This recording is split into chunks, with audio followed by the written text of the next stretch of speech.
Thank you. So back to meeting minutes for approval from March 21st. For items up here, have we, is there any discussion for March meeting minutes? Hearing no discussion, do we have a motion for approval of the March meeting minutes? I'll make the motion. March 21st, excuse me. Meeting minutes for March 21st. Okay. I'll second. Michelle with the first, Dan with the second. Ms. Cirillo, Yes. Dr. Jewell, Yes. Mr. Bach, Yes. Mr. Duto, Yes. Mr. Wigglesworth. Yes. All right, the next item is RDAs, request for determinations of applicability. We currently do not have any RDAs, so we will be moving on to notices of intent, also known as NOIs. These are public hearings, so we can have public input when required. So the first item up is 27 Bates Grove Road. This is Mr. Claybart's project. This is removal of railroad tie wall, construction of stone bank. This is continued from March 21st. Do we have Mr. Claybart on for this one, Mary? You know, I talked to Steve Balsowich earlier today, and he did want to get on to discuss this. He wanted some guidance. I do see that he does not seem to be on, so hopefully he'll catch that there's a new meeting link eventually. Okay. And find the new meeting. So. Okay, so we'll put this towards the end. Yep. So, all right, so we'll put that towards the end. All right, so moving on to 94 Bates Point Road.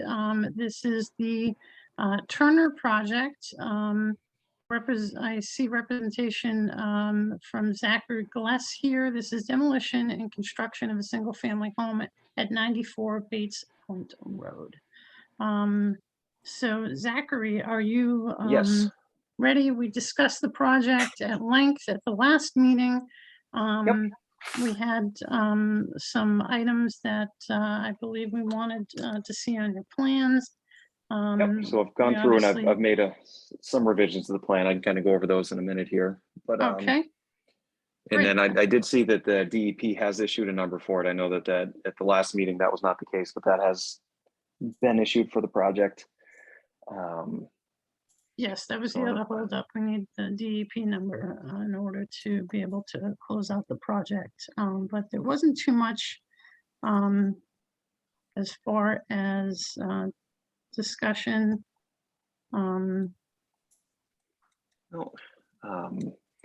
Yeah, so again, I get the plans depicted here. So I kind of go over the quick changes that we made from last time. I don't know if it's worth going over a whole summary of the project or just kind of the changes that have been brought forward today to keep it short and sweet that way. I know one of the items we talked about last time was phasing the sediment and erosion control.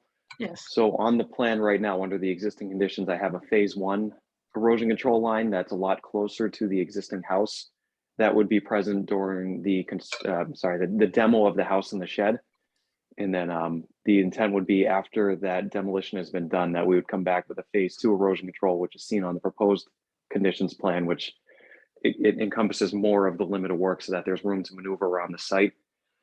So I know that was one of the things we had talked about, is trying to kind of phase that erosion control to work with the steps of the site.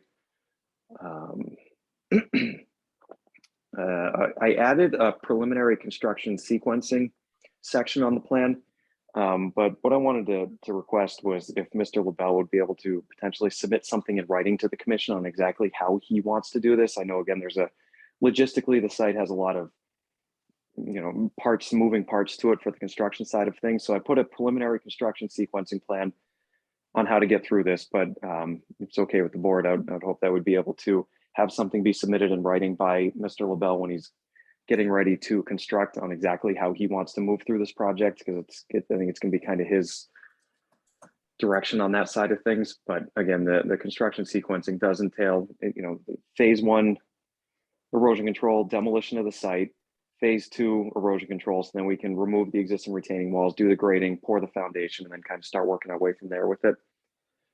So that was something that was added.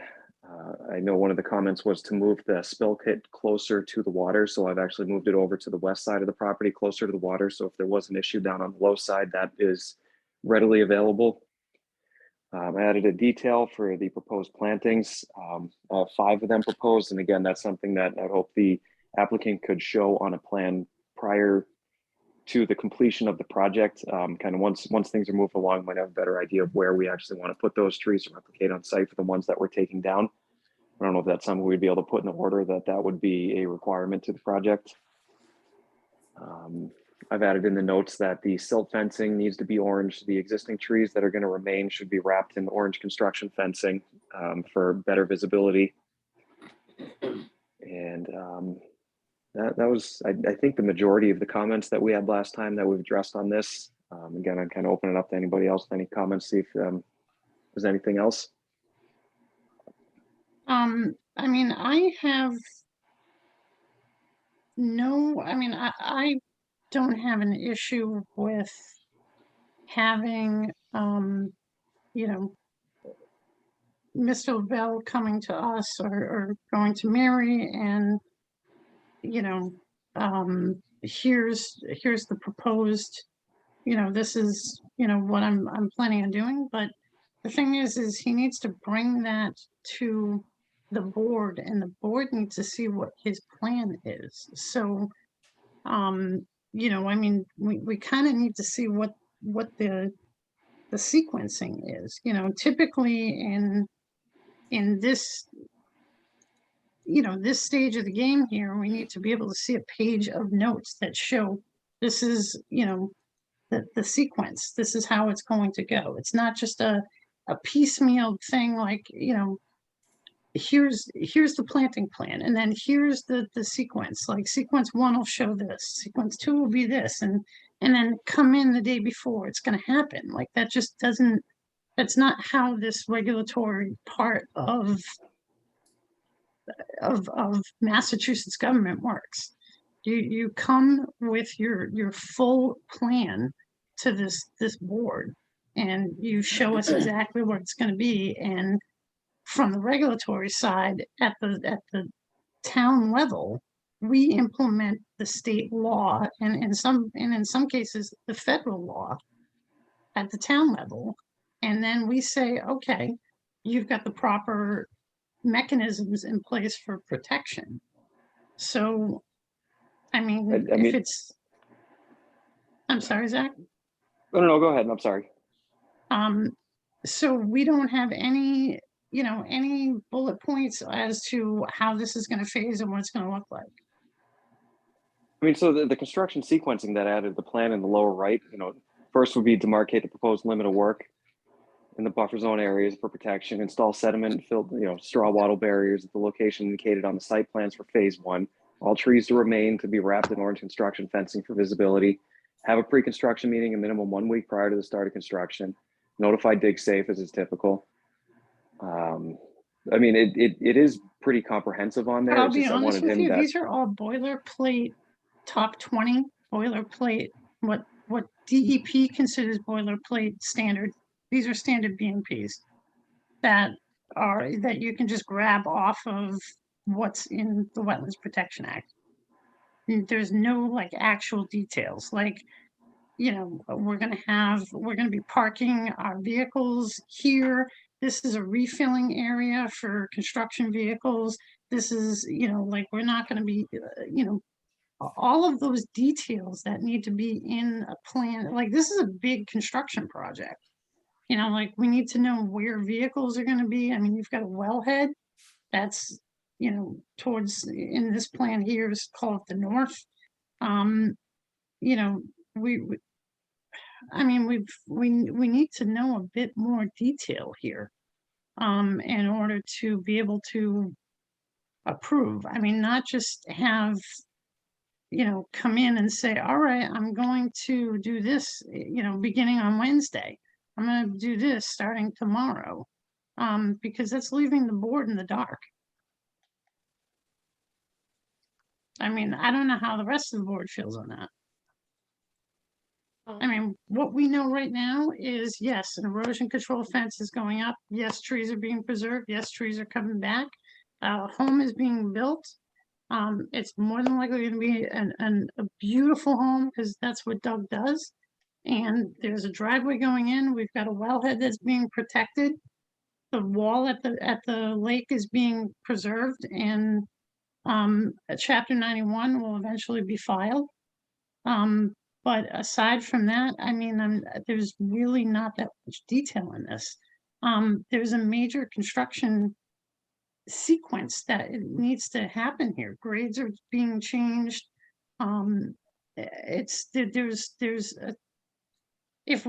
mean, DEP would probably be like, what are you guys doing? Like, we have really no notes on this.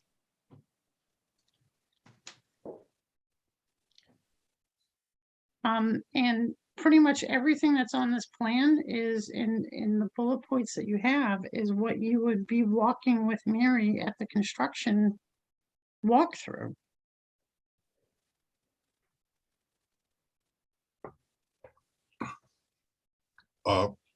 Joey, one other thing you might mention is that, you know, this, the preliminary construction sequence, what we really need to see also is Mr. LaBelle has to agree that this is how this project is going to be done.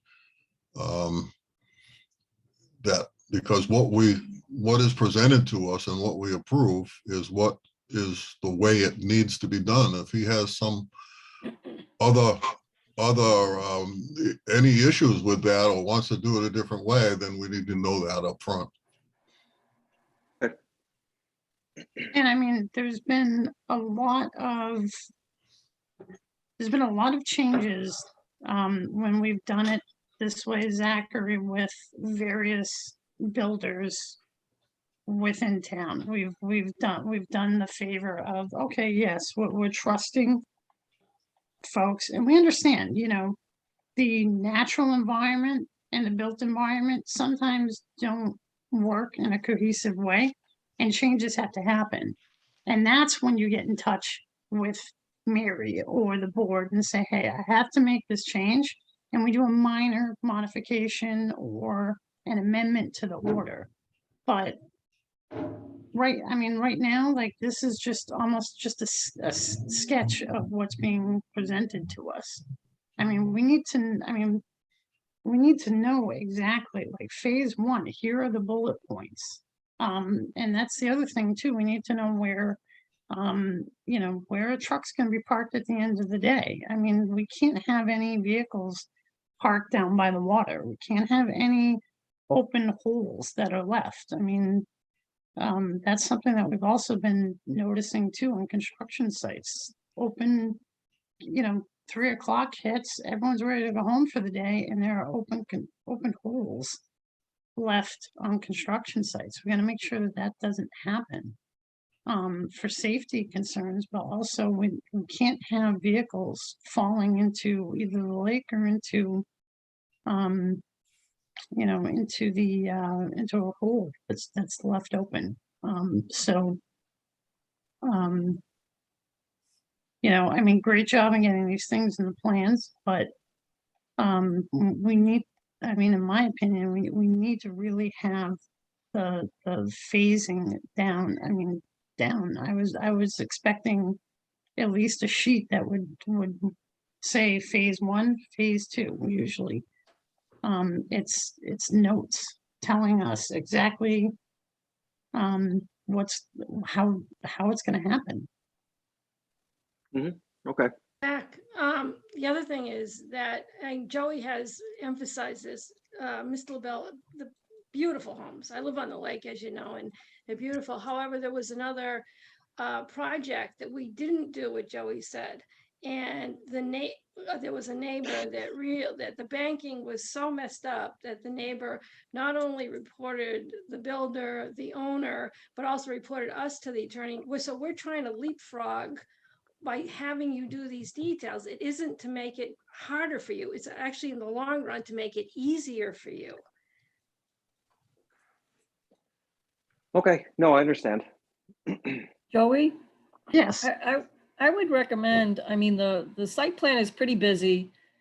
And it would be really better and clearer if they put together another plan called, demo plan.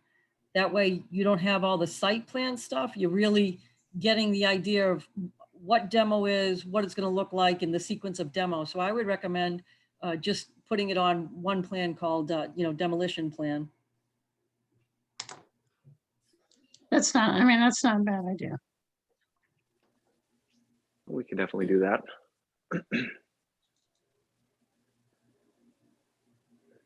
Commissioners, any other input? Good question. Yes. Does it really make sense when we wait for a planting plan? Because I feel like the planting plan is a commitment, and that's the commitment we should get early in the project, not after the money's spent.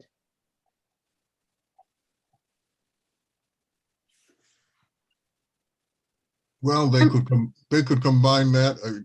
Obviously, where we're heading here is that we're going to continue this while we wait for some additional information on the actual sequence of work. Let's add the planning plan to that. Yeah, and I mean, it would be good to talk with the client and at least get a rough idea. I'm sure that, the client, I'm sure, has lived here for some time. They may have an idea of what the finished product is going to look like. And I mean, even if there are some changes on that, the planting plan, we can handle the changes. I mean, it's the actual real, the demoing and, the invasive piece of, the actual project of it, the building and the putting it back together. That's the part of it that we really need to know, the sequencing and, making sure that everything is, we don't have any issues. So, we just need to, we really need to have the sequencing, all bulleted out from Mr. LaBelle. And it needs to be incorporated in here and it needs to become part of the plan. Because Okay. that goes off to DEP. And if DEP were to drop into the neighborhood and see, okay, here's an active project, and they're going to read the notes. They're going to look at the order of conditions, and they see that, all right, that there's nothing's active right now, but I see an excavator parked down by the water. Okay, here's a fine. All right, I see that this isn't done, that's not done, this isn't done, that's not done.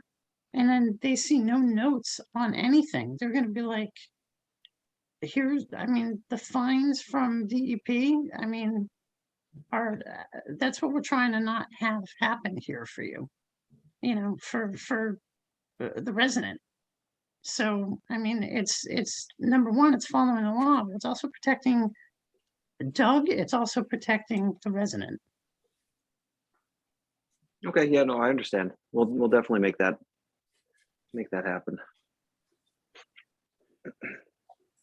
I would really like to speak, please. I'm sorry, and who?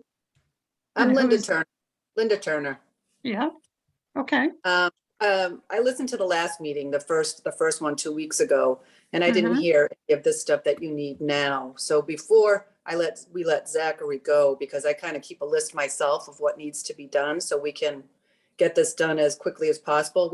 I don't know if you toured this property when they were here, but this property is very unique and it's at the point and the winds here are tremendous. So we're trying to keep it in a certain time frame so we don't have to deal with that when the construction is up and about. So I want to make sure that there is nothing else missing, I thought for sure this was going to go through tonight because I did ask, if everything was addressed from the last meeting and the answers were yes, and they were. So all of this is new to me, this bullet point information that, Who did you ask, Linda? who did I asked Mr. LaBelle if we had everything. The DEP number, the planting plan, the erosion plan. Yeah. And Zach did just provide that. It's just a different, it looks like there's more needed. I just want to make sure that there's not anything else. Yeah, there's an immense amount of what you need with these plans is you need to have all of those bullet points in with the plans, because someone should be able to walk onto a site and be able to read what's going on. It's easy to look at a map and look at that, but the state requires that all of these things are in bullet points, and it's all stated on the plan, and then that is what they call a complete plan. Okay. Is there anything else that's going that you don't see there? Well, the planting plan, we just discussed that. The planting plan, we should have at least a rough idea. So for you as the applicant, consider the applicant, I would work with Doug, and if you have a rough idea of where you'd like your trees and your gardens, I would probably either have Doug sketch something out for us to be able to look at that and say, okay, that we can look at that next time and be able to push this through. Okay. Commissioners, anything else on this one? I'm good. And Zachary, thank you very much for making those changes on there. One thing that I do recognize on this one is I would have the refueling station, make sure that that's a note in there too. And it's called Okay. out is that refueling of trucks and just making sure that probably in the current driveway would be where everything is parked at the end of the day, Sure. No, we can Okay. add that. all the equipment. All right. Perfect. Okay. All right, thank you, Linda, and thank you, Zachary. Thank you. So, Thank you for folks, giving me your time. Thank you. Okay, Thank thanks, you. Zach. Robin, did you have something? Oh, no, I just was saying bye to Zach. Okay. Yep. Yeah. Have a good All one. right. You too. All right. All right. So with that, folks, can I get a motion of continuance? And Mary, they've got a DEP number now? Yes. Okay, great. All right. So with that, can I get a motion of continuance to, I'm sorry, I don't have, Thursday. Our next meeting is a Thursday, and it's April 21st for 94 Bates Point Road. I'll make the motion to continue the hearing for 94 Bates Point Road until the next meeting on 4/21. Okay. Dan with the first. A second. All right, Robin with the second. Ms. Sherillo, Yes. Dr. Jewel, Yes. Mr. Bach, Yes. Mr. Duto, Yes, Mr. Wigglesworth. Yes. All right, folks, thank you very much. All right. Thank you. And- All right, thanks, Zach. All right, next up, we've got 14 Bates Crossing. This is the Garabedian project. We were waiting on a DEP number. Yeah, the DEP number is there, and this is a Stephen Balsowitz project, but I guess if he doesn't need to be here, I don't think there were any, we were just waiting on the DEP number. No, so we don't need Steve to be able to process this through, so. Although I can call him, and because I know he wants to talk about Tom Claiborne's, but I'll wait a little bit, see if he shows All up. right. So with that, if we've got the DEP number, Mary, Oh, you want to see what the number is? yeah, for the record. Yeah, just a second here.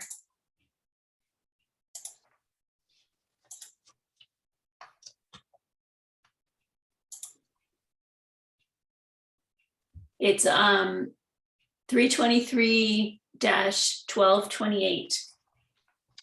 All right, so 14 Bates Crossing is 323-1228. Mr. Garabedian, Gregory Garabedian, this was demolition and construction of a single family home. This is continued from March 21st for, waiting for a DEP number and, comments from them. There were no comments from DEP, were there, Mary? Let me just look at it. No, no, there weren't. Yeah, no comments. Okay. The house was coming away from the, Yeah. shoreline, so I didn't believe so. So, all right, because this is a public hearing, I'm gonna open it up to the public for any comments. Any abutters with questions or comments for 14 Bates Crossing? All right, last call for 14 Bates Crossing. Questions or comments on 14 Bates Crossing? All right, with that, could I get a motion to close the public hearing, please, for 14 Bates Crossing? Motion, we've closed the public hearing for 14 Bates Crossing. I'll right. second. Robin with the first, Michelle with the second. Ms. Sherillo, Yes. Dr. Jewel, Yes, Mr. Bach, Yes. Mr. Duto, Yes, Mr. Wigglesworth. Yes. All right, so now can I get a motion from the board to issue the order of conditions for 14 Bates Crossing?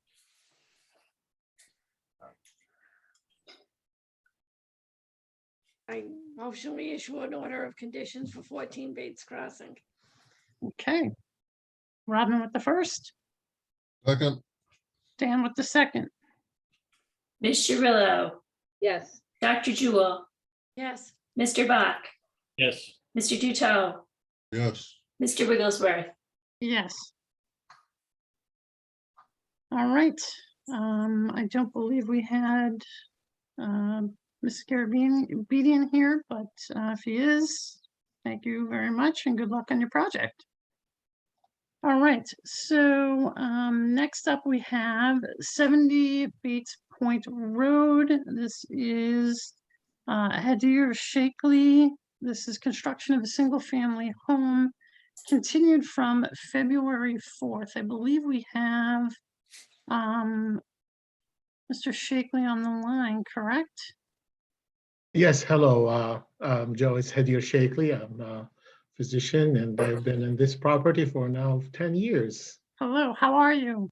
Oh, very good, nice to Very meet nice to you. meet you. Okay, Mary, do we have the plans for the property? And I believe we have Leslie here. Yes, I'm here. Okay. Hi, Leslie. Hi. Mr. Chair, George Carizzi, I'm also here on the part of the team. I'm an Oh, attorney. I'm also part of the team. So Okay, Mr. Kurtzy, nice to have you. thank you. Thank you. Welcome. Okay, so let's see here.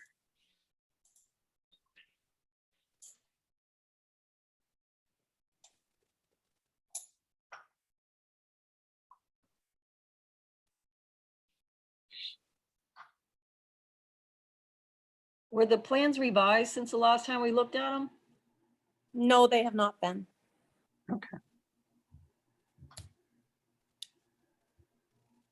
Mr. Chair, we recognize, George Carizzi again, we recognize that there's a lot more data and information the commission's going to require.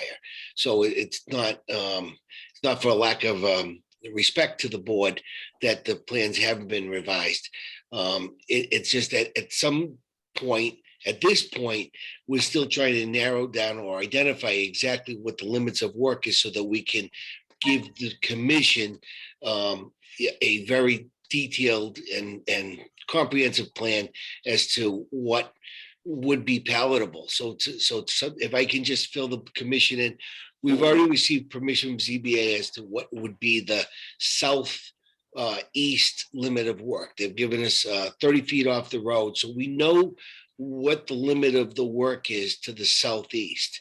And we're trying to determine what the limit of work is towards the lake so that we can then fit all of our improvements in that area. So he wants to put a house, he wants to put, obviously needs to put proper stormwater management on the property, and he wants to put a small patio and a pool on the property.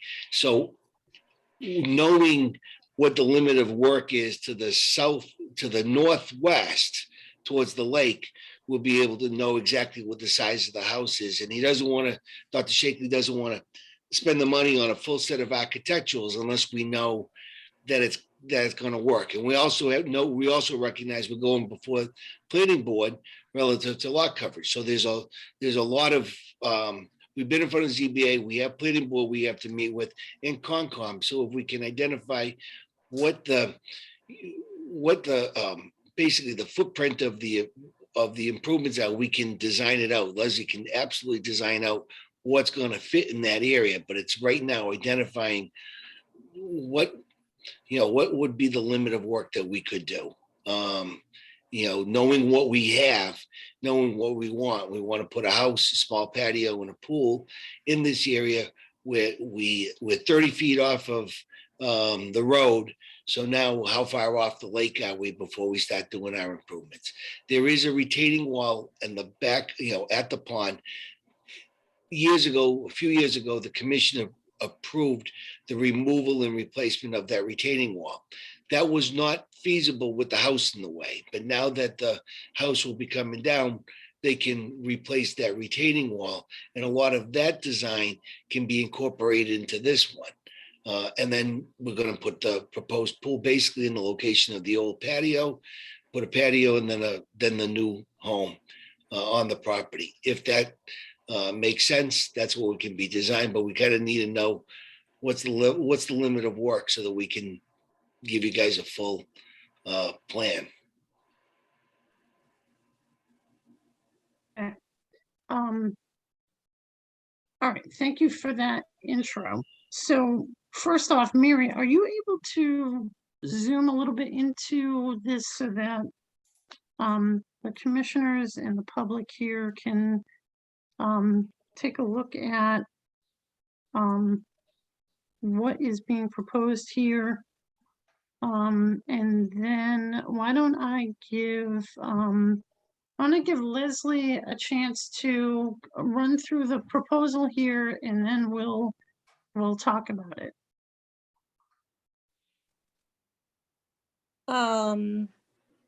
Okay. I mean, the plan has not changed since the last meeting. And I know that we spoke about the pool being moved at least 10 feet back from the lake from its current location. And the retaining wall along the lake will need a Chapter 91 permit, and we need to have that new plans designed for that. The old ones were from 2016, so they might not even make that wall anymore.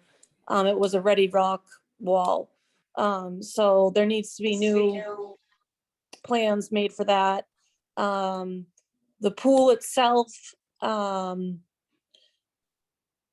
don't know if we're gonna need like the pool company to design the pool, and so we have like kind of architectural plans of the pool itself. In terms of if the pool's going to be like saltwater or chemical, the client hasn't specified, but to flush it, he'd like to do the backwash flushing into the sewer system, which would mean we would need a pump to pump it up into the public sewer system. I don't even know if that's allowed. We don't have sewer. Because there's no septic on this site. We don't have town sewer per se. I mean, there isn't a manhole that doesn't go to the lake, around the lake, if that's what you're thinking. So how was The this, so stormwater only. is there sewer like in the street though? So we have, so the houses have sewer, Right, but there are only storm drains, and those go, most of them go right to the lake. It's just Okay. something to keep in mind while you're designing how to deal with the water. okay. So is it a combined system? Like drainage and sewer together?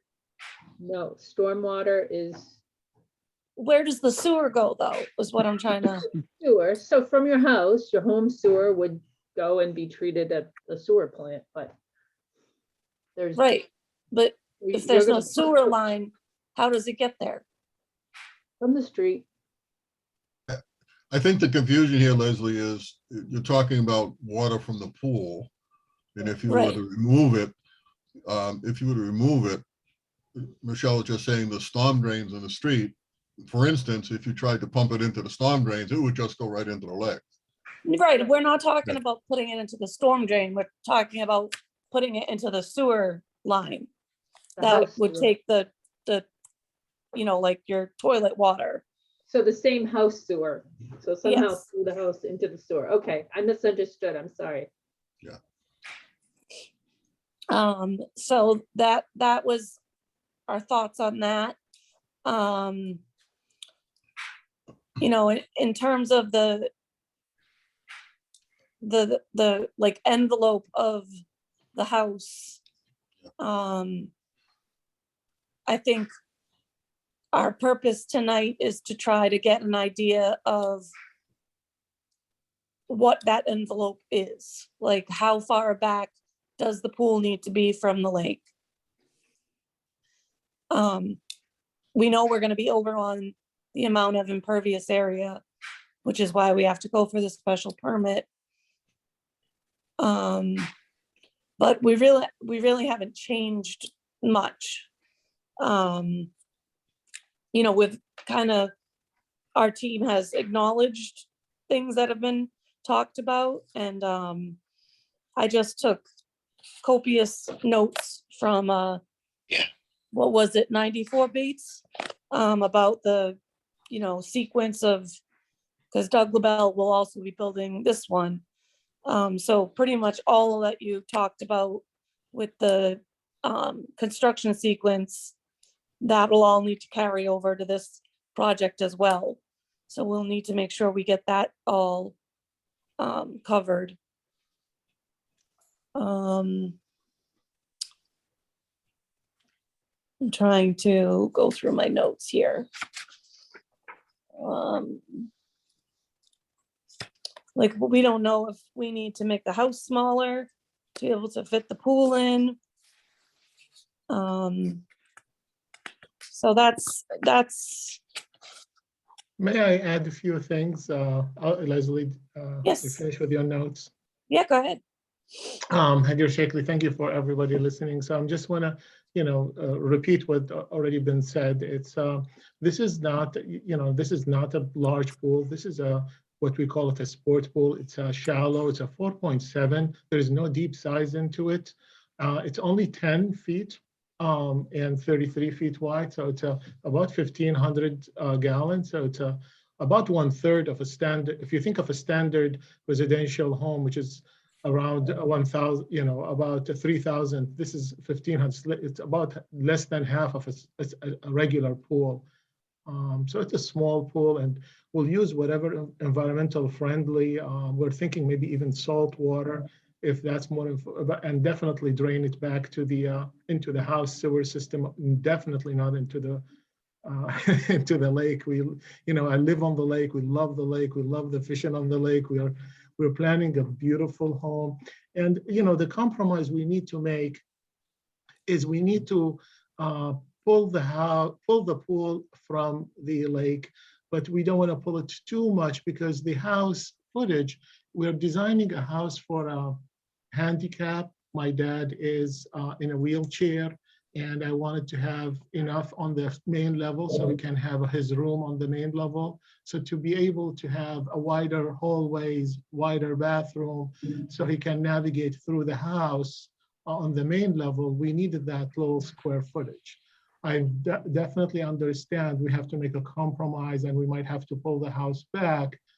There are also bylaws like construction laws, like the pool has to be at least 10 feet from the house for the foundation and stuff. So all this is going to add more, it's going to shrink the house. So to have an idea, just to give you an idea, the architectural plans, it take about $50,000 to $100,000. And it's not, the architect he can draw anything. So without some direction, I'm not looking for approval tonight. I'm just looking some direction. So we come back to you with something reasonable so we can tweak it when you need us to tweak it, but not throw completely the plan away and start over. Joey, All right, could I jump in for a minute, Joey? Yeah, go ahead, Dan, before I, Yeah, I just wanted to mention one of the, obviously, one of the issues we have is how close the pool is to the lake. But there are some other questions that we would need to see answered, and those would include what material the pool is made from. Concrete. And whether, again, you mentioned whether it's a plain water or a saltwater pool, where the equipment for the pool will be placed. If it's not a saltwater pool, I'd have to tell you that typical swimming pool chemicals are considered toxic. And you'd be right there by the lake. There'd be other questions about whether the pool has lights, if there's electricity involved. There are, but I say, so if there's some information we would still need that would tell us more about how this pool is going to be put in place, what it's going to be made of. Is there any danger from pool chemicals? Is there any provision? Say if this is like, I don't know, I think Leslie mentioned you were thinking of maybe having it as an infinity pool. Yeah. Yes. In which case, if there's chemicals involved, how would you guarantee that those chemicals will never get into the lake? Because you got water going over a little waterfall, you've got water right up to the edge. You have a big rainy season like we did last year. Is there any danger of the pool overflowing and with a little extra water going to the lake?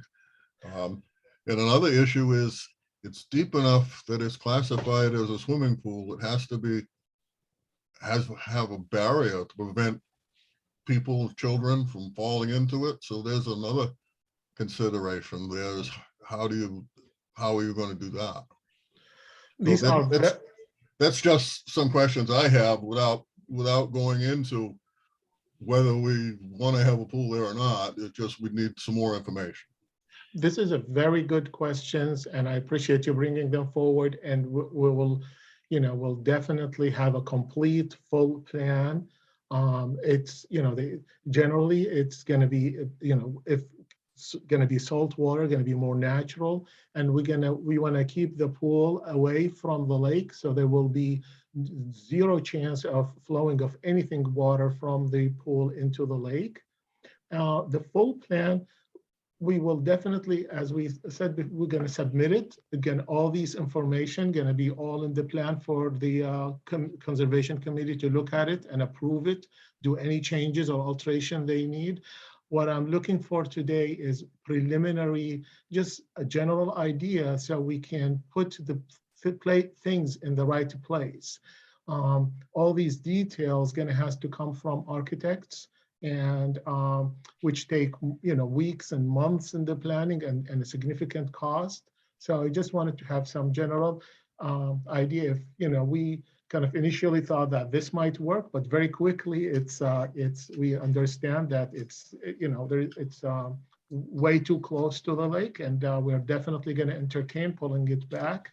But we wanted to have some guidance about is 10 feet or need to be 12 feet. Obviously, when we take it back, all the square footage gonna take away from the house.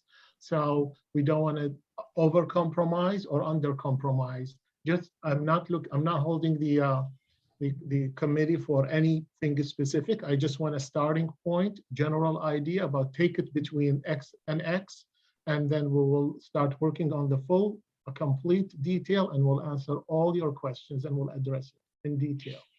And Mr., members of the commission, does the commission have preferences? Is salt better than, you guys want salt better than chlorinated water? Is that something that's more palatable to the commission? Just historically, I don't know. So, Well, to be honest with you, I mean, neither one in the natural system is really better than the other. It's a shock to any natural system.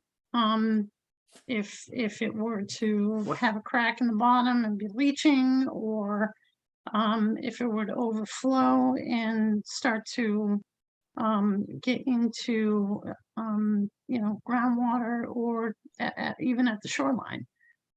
So those are things that, those are factors that are important, but first off, Mr. Shakely, I have to thank you for coming to us and wanting to have conversations first before like really trying to plow through permitting process. I think it's important that being open-minded and working with the board and trying to figure out is a pool feasible here or not, and what can we what can be done here, and if anything can be done here with what you're proposing. First off, I'm not familiar with what you've had here before as far as a retaining wall. We obviously need to know schematics, what you're proposing, how tall, how far out, how far in, like where your retaining wall was before. I believe I checked your property last weekend when we went with Leslie, and I'm pretty sure that a good part of your property at the end actually sits in a flood zone, and that's not a good thing. That's actually a pretty bad thing. So what happens when your property sits in flood zone, the state looks at it as if you end up doing something in that flood zone, you have to compensate for that building in that flood zone somewhere else on the property. They call it compensatory mitigation. So if you want to build in that area, number one, the state frowns upon it. Number two, the commission frowns upon it. And number three, you're already in you're in a tight lot already. So it's like where you almost have no place for compensatory mitigation, so that if the lake runs high, basically your property is where the lake would spill over. The lake has certain, based on geography and topography, areas where it naturally spills over. And it happens to be one area where certain shorelines will spill over, and yours happens to be one of them, I believe. Mary might be able to pull it up on GIS. So the natural, generally across the lake, 480 tends to be that mean high water mark, and I believe yours is just a little bit below. It's somewhere around there. So number one, that's something we got to look at and work with. Number two, obviously the pool is something that we gotta think about and work with, and we need to, obviously the pool, that's a sticky point. We would need the pool to come back if we were to even consider the pool. It has to come back towards the house.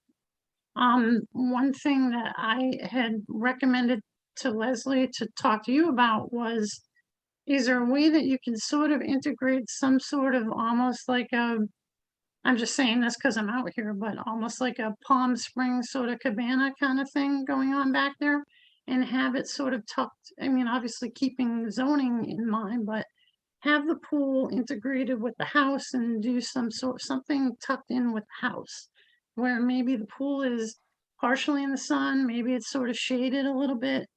And that might work out well, you know, I mean, obviously I don't know your dad's situation, you know, I'm sorry to hear that. But maybe it might be better for that pool to be a little bit closer to the house for him. And, you know, for your family too, I don't know, but that would be more ideal because you're coming further back. And when your application is at the state level, they would look, you know, their comments would be a little bit more friendly to something like that. When you get closer to down towards the lake, I'll tell you, we're probably gonna have, we're probably gonna recommend that you hire engineers to do dig holes, Yes. to find out where the groundwater is. And if you're in anywhere near the groundwater table, you're not gonna be able to put a pool in the ground, you know, where the water table is. It's just not feasible.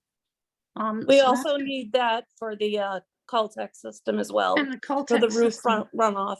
So we need groundwater testing in the back Yeah. and in the front. And, you know, one thing, I mean, I know you've got a lot of pervious and trust me, I mean, I get it, you know, excuse me, impervious. And impervious, it's easy to take care of. I understand that for a lot of people. But I would recommend that you look at integrating areas on your property because it's so constrained. You know, especially coming down on that right-hand side when you're looking at the house from the lake, integrating areas of, you know, maybe some tall grasses that are sort of self-sufficient, things that will soak up water really quick, you know, some bee balm, tall grasses, you know, I get the vibe of your house. I actually kind of like it. But I don't know what the new home is gonna look like, but you know, things that will help with the water situation there. But we really need to look at addressing, you know, the elephant in the room, which is what is going on at the lakeside. I don't know what zoning, I know you're looking at a square footage there for the home. I don't know if being able to build up and over the carport, I don't know if that's a possibility. Zoning is not our general area. We do keep an eye on that. But, you know, Mary might, you know, or contact, you know, Anne and find out if that's possible. But I can tell you that adding more vegetation, you know, there are some simple vegetation that you can add in here that will aesthetically make your home look, you know, and it'll make it look nice, but it's stuff that you don't need to, you know, you're probably a busy man and you got a lot going on, but it's self-sufficient and it'll suck up a lot of water and help with water. And with these rain, you know, these quick rainstorms that we're getting that are dropping an inch to 2 inches an hour, that will help ease the Caltex. And, you know, you won't necessarily have to compromise on the size of the house if zoning doesn't allow you to have this size house.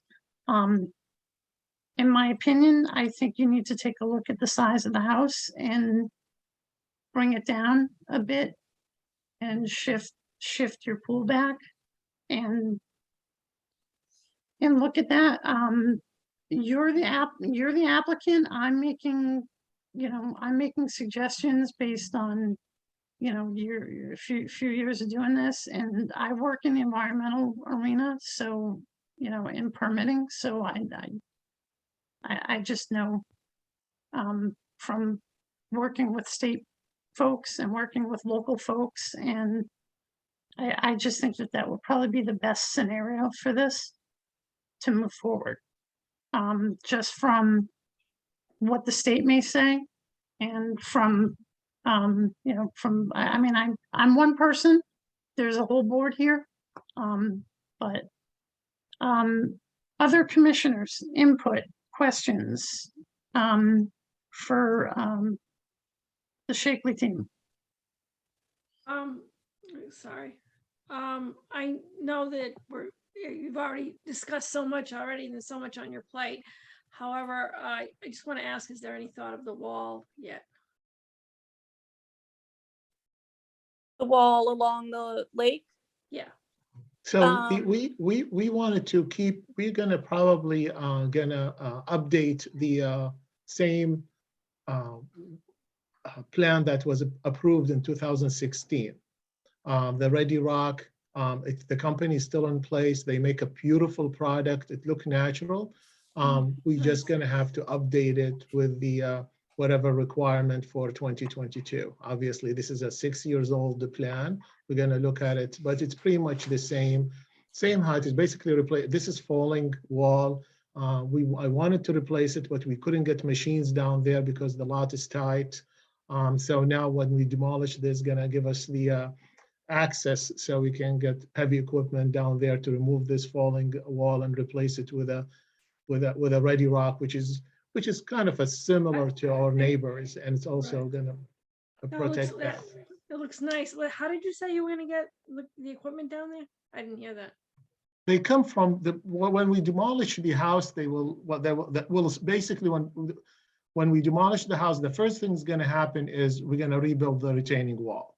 And then after that, we're gonna be the pool and then the house. So we're gonna have to work our way backwards, starting from the lake and move up to the street because of its tight. We don't have a lot of space. So the sequence of work has to start first the lake, and then the pool, and then the house, the foundation, and the rest of the house. Okay. Mr. Chairman, I did.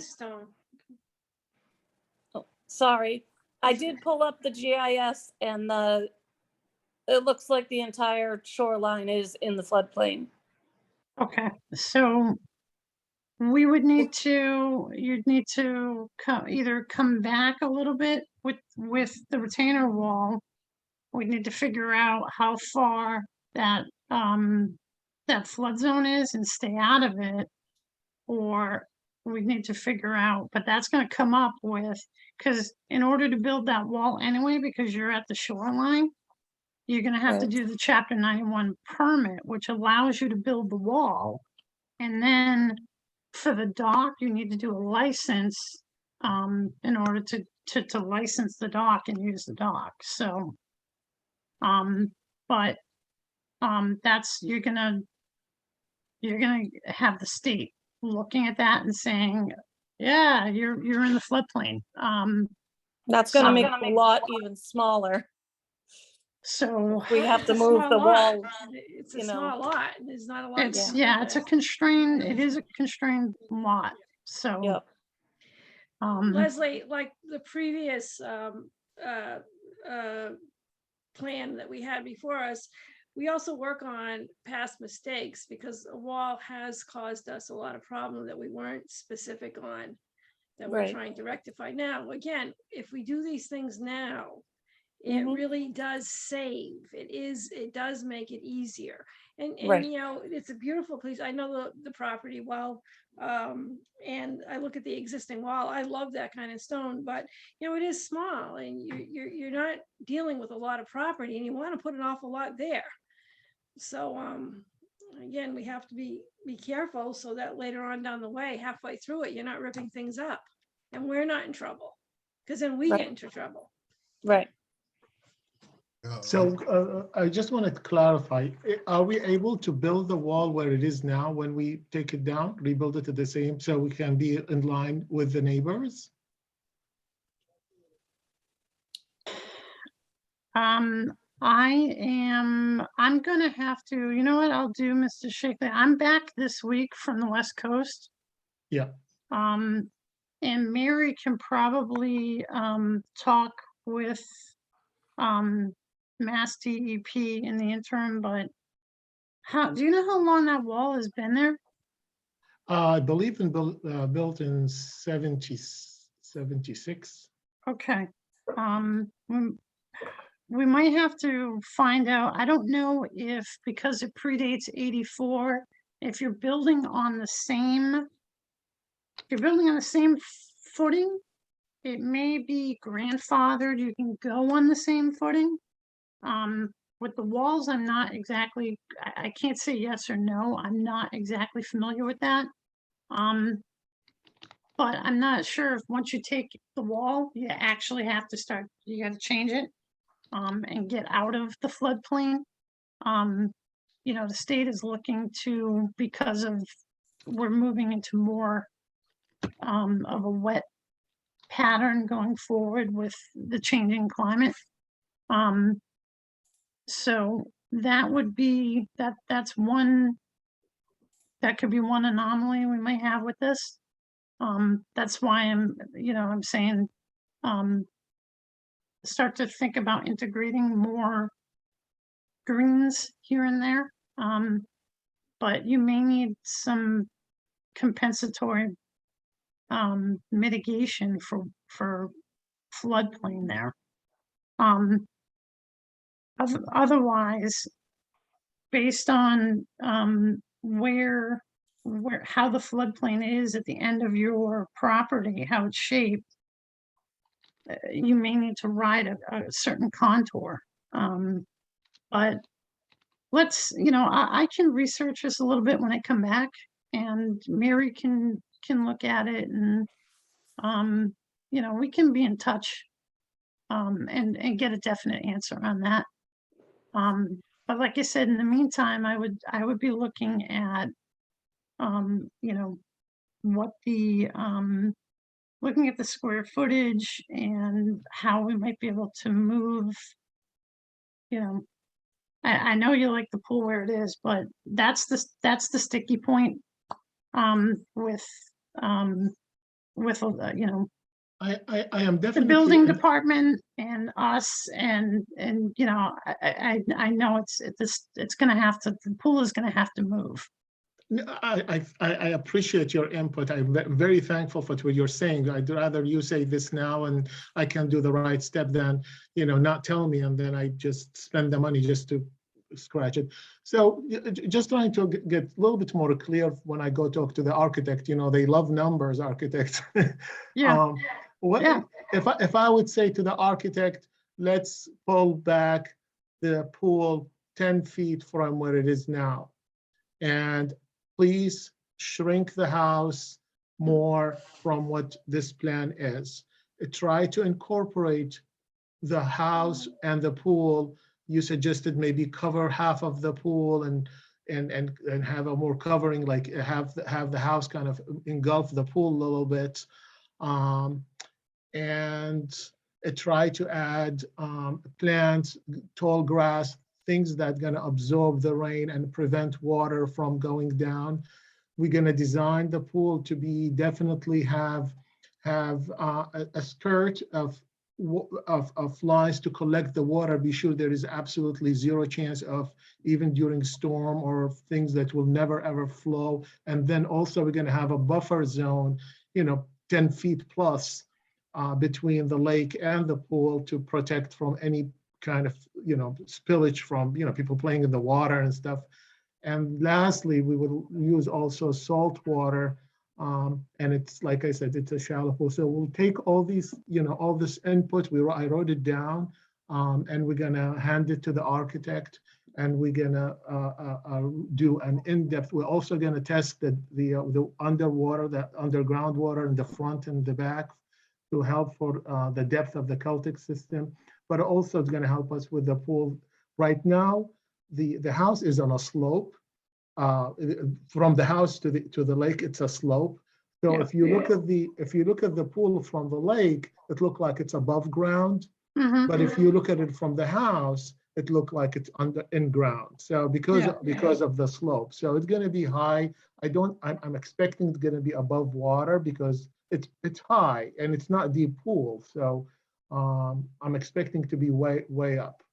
And I'm going to take all these comments I heard today to the architect, be sure that he listened, and then we'll come up with an extensive detail a plan in front of the board. Is there anything to please input that you want to give me now that's going to help me to expedite the process when we come back? Well, I'll tell you, I would, see that 25-foot buffer? Yes. That line there, if you can get at least 90% of that pool somewhere in that 25-foot buffer. I can't speak for the entire board, but I know that most parties involved would more than likely feel more comfortable about this project. And then as far as, having the pool integrated with the house and whatnot, I would, I can't speak for zoning and planning, but talk to them about how the meeting went tonight and how, I kind of recommended something like that, and see what could be feasible with that. And perhaps your architect could design something like that. But I think the more, the more that you integrate in here as far as, like I had just mentioned,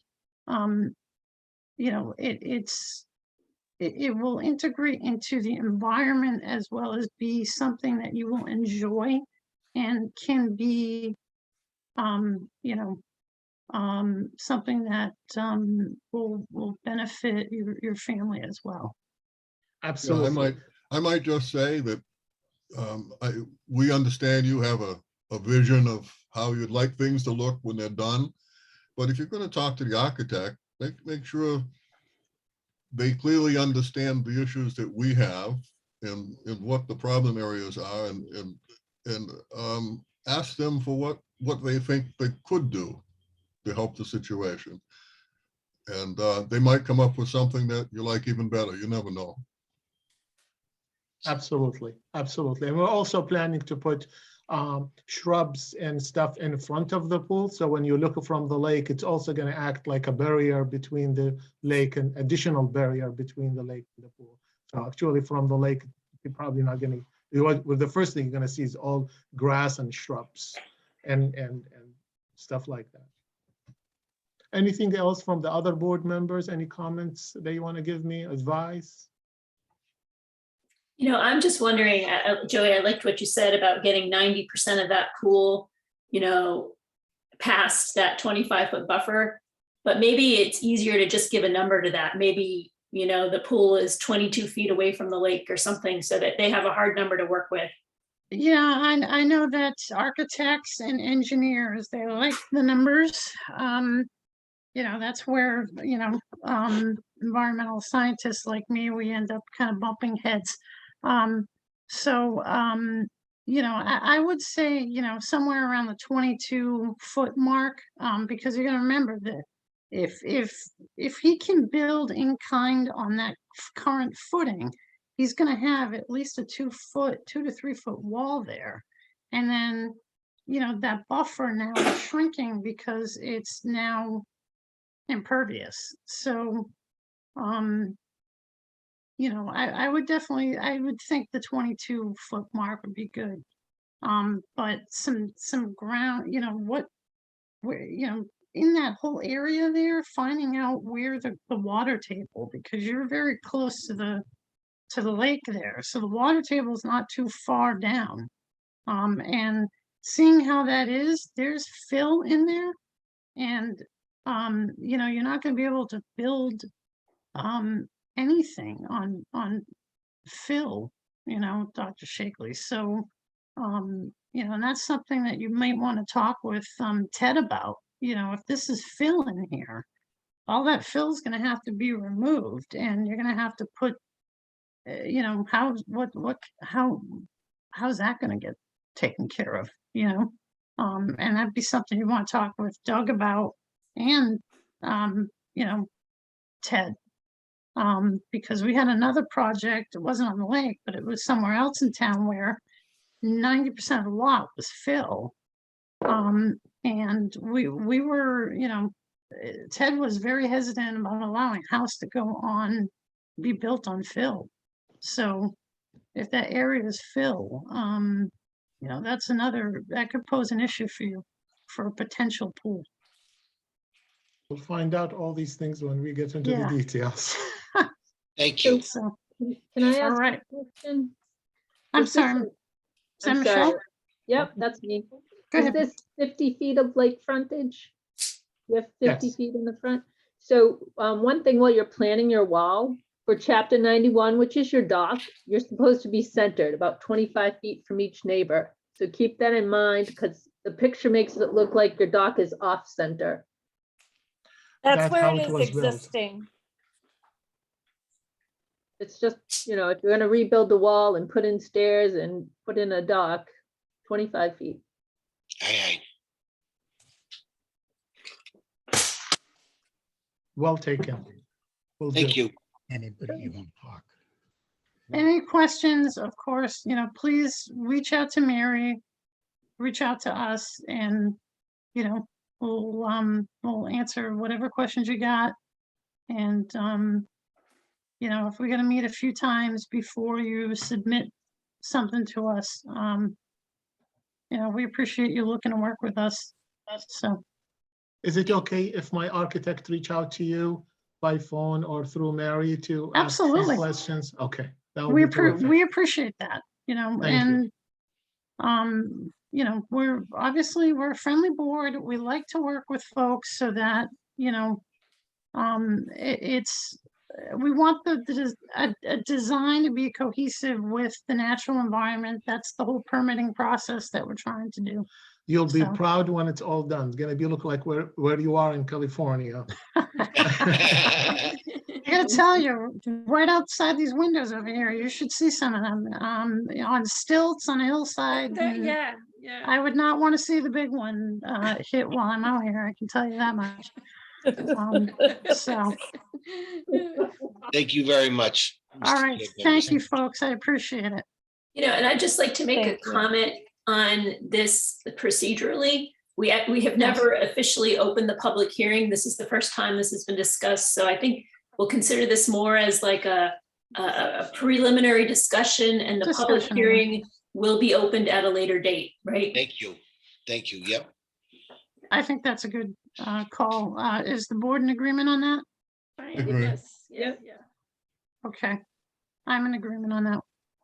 Mr. Chair, I'd just like, for the record, we're approved. So there's a new case that just came down not long ago, just literally within the last month.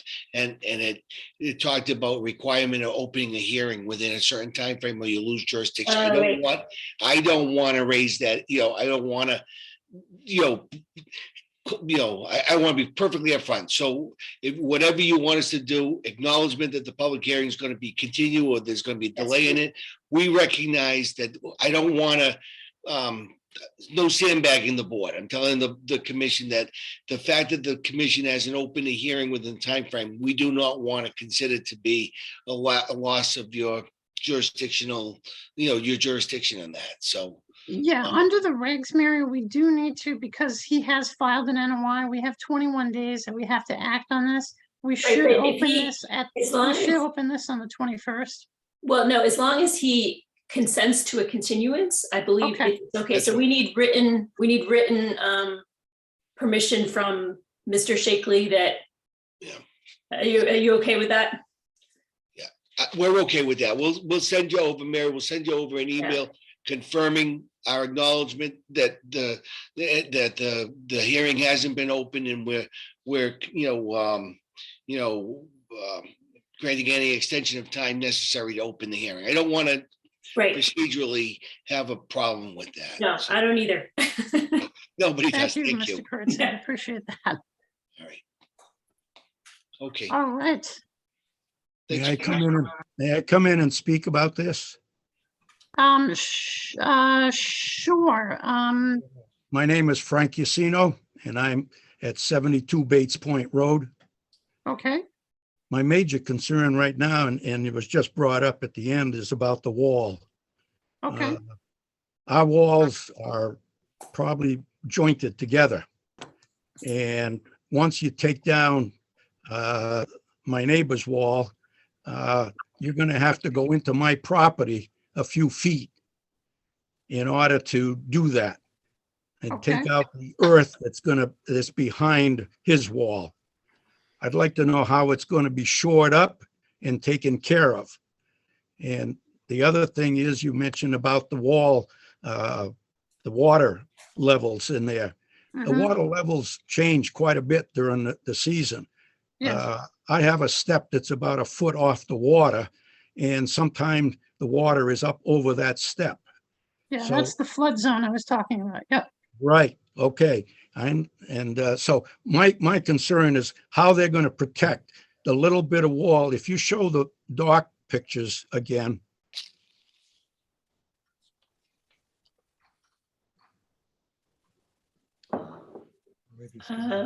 Well, Is this the right that's one? one of them. You can see how they're leaning, and you can see my edge way over there. Right, that's my edge, and that has been pulling my wall. I am 2 feet off, 2 inches off the foundation already with that leaning that's happening, and then it's going to mean that you're going to have to go up into the area where those trees are right now and do some work in order to take the earth out of there to build the wall. And I want to know how my earth is going to be protected. It's got to have some type of shoring next to it. Okay. Well, we have encountered this several times in the permitting process. We're obviously still in the discussion phases here, Mr. Yacino. So that would be for the contractor and the builder, whoever would be be doing the wall, whether it is Mr. LaBelle and his team, or the actual company that manufactures the wall that Dr. Shakely goes with. But typically when they relink the walls, they're pretty, I mean, they're usually unison, and they make it look as though they've been together for quite a while. So I'm sure Mr.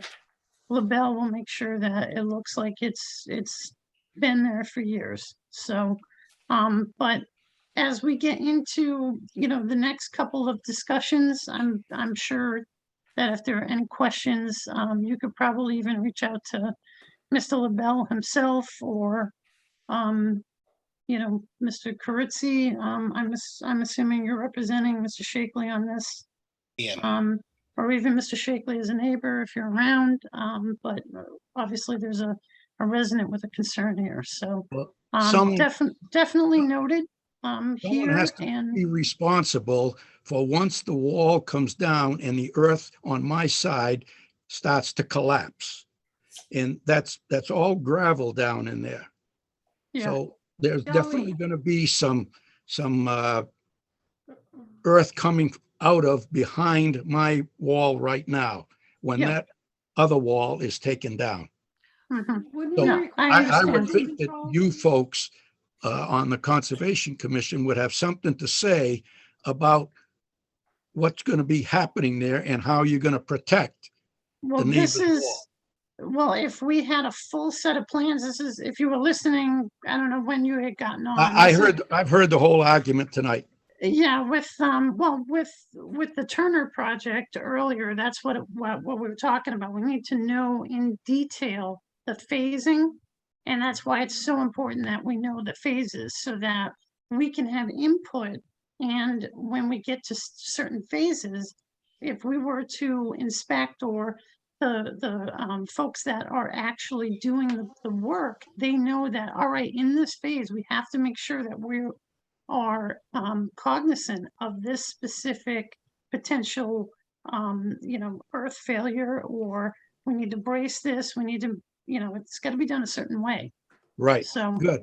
absolutely, absolutely. All right. Joey, wouldn't we have erosion controls too, once it's around that time, again, once the details. There will one- be, yeah, absolutely, Robin. There'll be erosion controls, but Right. Mr. Yacino, what he's talking about is once they pull that out of there, Mhm. he's worried about, it's gonna be dug down. He's worried about his side sort of Right. coming down and over. There's gonna have to be some sort of brace on his side so that his yard doesn't sort of fail and Right. kind of come over, Yeah. but Okay. Yeah. You must be Alright. happy they're doing that, because their wall looks like it's gonna come any second and pull your wall anyway. So Right. it's good Yeah. that this project is being done. I mhm. mean, because it's so close and It could happen. it's tipping over like the Leaning Tower of Pisa right now. So I'd be really Well- glad they're gonna be doing something in the next 6 months to a year, so. We'll get it all in. We'll get it in. Great. So this is an evolving, obviously, folks, it's a evolving year. I appreciate the time of everyone here. And we look forward to talking to you at the next meeting on the 21st. And of course, Mr. Shakely and your team, if you, if your team needs, you're not ready for the 21st, on Thursday, the 21st, let us know. We can push you out to the next meeting. You would just need to let us know in writing that you need another continuance. And then just bear in mind, that, you'll, we start getting busy as we get into the summer season, so. But we'll get you into the rotation, so, Thank you. all right. Thank you for Um, letting me speak Thank tonight. you. Absolutely, Mr. Yacino. Folks, have a great night. That's, All right. we don't have, So- you have a full agenda, so I Thank don't you. think you need to continue this technically because you know. it's Yeah, not- it was a yes, this was a Yeah, I discussion. think we should put a continuance though for the agenda, so. Absolutely. So, Yeah. so with that, because this was a discussion and it is on the agenda as an NOI, can I just get a continuance from the board? Motion, please? I motion a continuance for 70 Bates Point Road. Okay, Robin with the first, I'll second.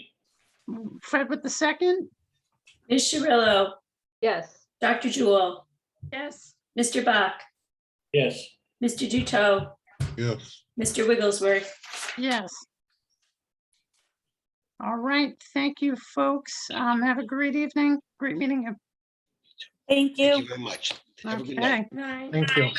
all right, thank you. So, all right, so with that, Vice Chairwoman Cirillo, Yes, are you ready to be prime time? sure. Okay. All right, folks, I am going to be bowing out, and Michelle is going to take over for the rest of the meeting. And I greatly appreciate it. Merrick, great to see you. How you doing? I'm on vacation. How's so- California? All right, so it's 4 o'clock here, so have a Nice. great evening, everyone. Have fun. Go drinking. No. All right, take care, everyone. Thank you. Yeah. Yeah. Bye-bye. Hey, would you like to get behind me? Okay, so I guess we're at 69 South Shore Road. Yep.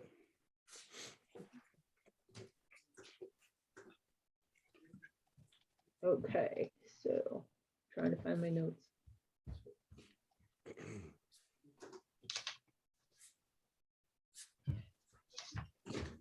And just to comment, we only have 4 members now. If anyone else needs to go, then we will lose quorum. No pressure. Well, No pressure to hurry keep up, it Michelle. interesting and keep everybody here. Okay, so Mary, I know one of the things for 69 South Shore Road was to verify that all the items that came over from the previous NOI have made it onto this one. Is that something that you've done? Yeah, let's look at the, I did look at these plans. And let me pull those up for you. Okay. Okay.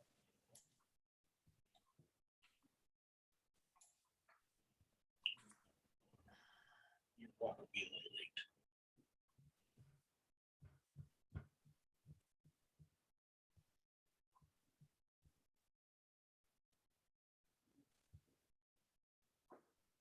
All right.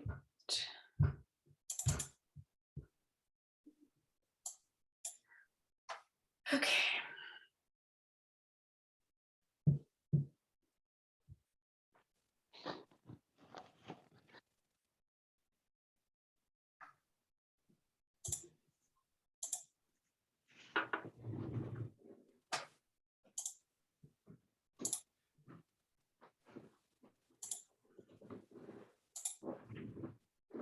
Are you guys looking at the plan right now? Yes. Yeah. Okay. Got it up. Yeah, so the items that were on the original order of conditions were the planting of these arborvitae rows, especially, not so much this one, but between the right-of-way and the house.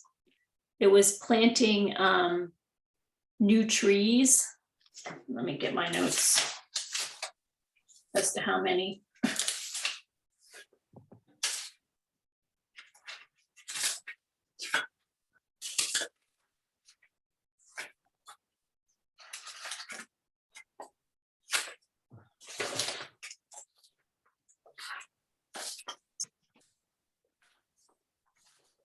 Well, I might have put that away, but my impression, oh, where is, oh, nope, that's not it.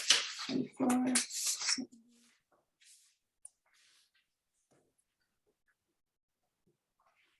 And then I know we asked him to move the erosion control barrier. So he has a couple erosion control barriers here. There's one along the shore for when he's removing the trees.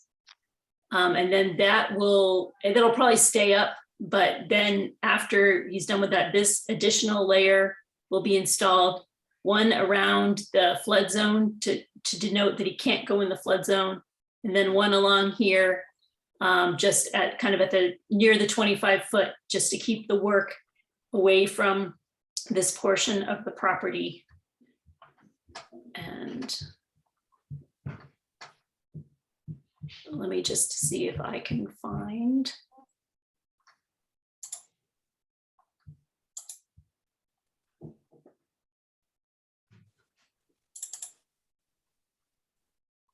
All right, here's the 69 South Shore Road. No.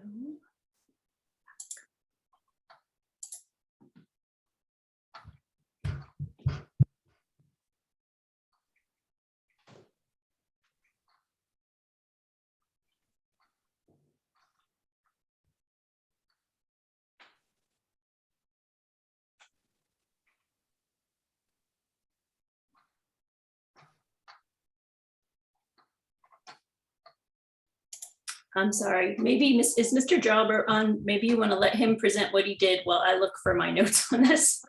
Okay, no worries. Yeah, this is Leonard Jal, but what I'd like to do is I'll go over everything. If first of all you start on the most northerly side, which is South Shore Road, there's a soil erosion control barrier on the opposite side of the street along South Shore Road in the vicinity of this property, because northerly of that there's a wetland down below that area. So there's an erosion control there. The area there of the wetland and to where the house is basically 100 feet, but still it's the corner of the house itself on the northeast side is within that 100-foot barrier. So we put the erosion control there. Also, going down onto the property itself on the northerly side from South Shore Road to the basically water line. And then on the northerly side of South Shore Road to the water line on the opposite side, there's an erosion control barrier there. What it is, it's along both sides, which is actually, it's defining the limits of work that's going to be done. The additional for the erosion control, there was one that was put just three feet or so, or 5 feet off the shoreline for the plantings of the blueberry bushes and the other plants that are going into that area. Then we also put a erosion control barrier along the 180.4 line, which is the limit of the flood control on the property itself. And then along the say basically 22 feet along the buffer line along the shore there, we've got an erosion control barrier there too. So we've actually got, you know, two protected erosion control areas between the work site and the lake itself. And also we put in a turbidity curtain in the shoreline itself. The reason for that is that in the event that anything happened on the site as a tertiary measure, the turbidity fence was installed. So it's very, very well protected. And what happens, if you look at the site, it goes from about 490 feet down to about 470 feet near the water. So you're talking, you know, basically 20-foot drop and 10-foot drop between the flood area and the area where the house is on the side. It would be about 12-foot drop from the northerly end of the house to the southerly end. So we put the turbidity fence mainly because in the event that anything happened, there'd be a protection for.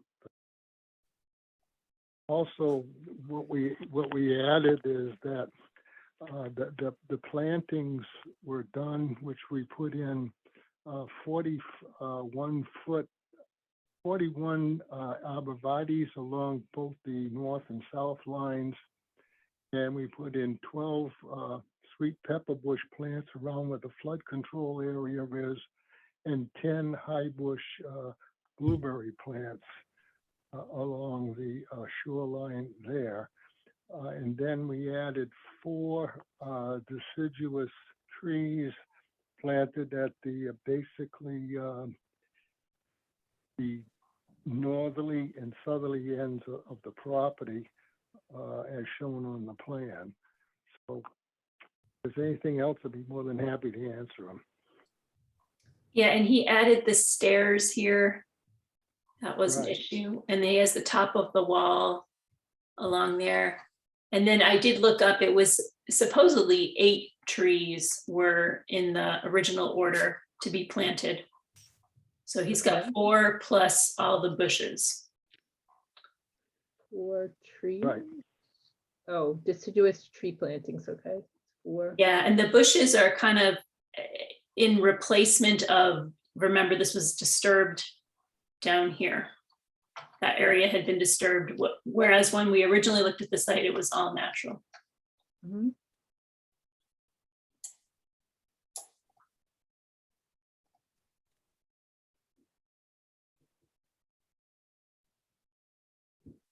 I'm just looking at the notes from the last meeting to see what else we've talked about.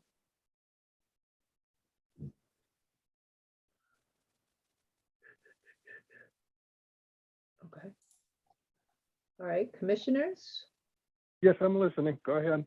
Oh, I'm sorry. I was asking the commissioners for any kind of Oh, okay. comments or Sorry to feedback. interrupt. Okay.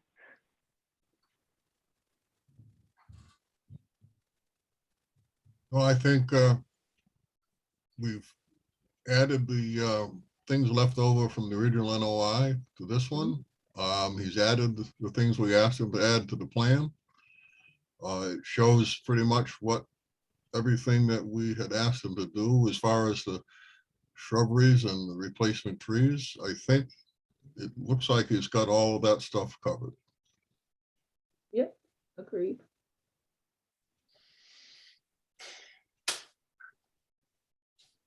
So are we back? One of the things that I don't see, and maybe I missed it, is there a construction sequence? The construction we have, it's basically with it, the site before previously was all cut, and the construction sequence will be here. The first thing we'd be doing is putting in the erosion control area on the site itself, and then from that we would be doing all the planting along the shoreline in that area there, and basically we're going to be working from the shoreline to South Shore Road because of the elevation differential. So we'll have to start from the south side and go north. The actual excavation of the foundation itself would take place after everything is done in the front. And then the planting and everything and the tree removal down there is gone, and the tree stumps are ground. And then from that, the cellar hole would be dug. But that's work would be starting from one end and going basically northerly. Okay. So is that written anywhere on the plan? No, it isn't, no. I think that's what Michelle was looking for, was a sequence that we knew how the events were going to occur. Agreed. Yep. I could get you a cover letter to depict that, yeah. Not a cover letter, notes on a plan. Okay, on the plan, okay. I'll put it on the plan. You know, sometimes, Karen, people submit a construction sequence separately as part of the NOI. And so it's still part of the official kind of document, but it is better to have it on the plan. I agree. Yeah, definitely. Excuse me, can I say something? When I was there on Thursday, we talked about, me and you, Mary, about everything is done and everything is correct. And now I'm hearing it's not. You know, Merrick, I give you what I think I see. I am not the commission. Remember that. I understand, but you know, I've been going to the town hall on a daily basis, making sure that we have everything that we need for that meeting. I just don't understand how we missed that one. I just don't want to get pushed for another meeting because of something like this.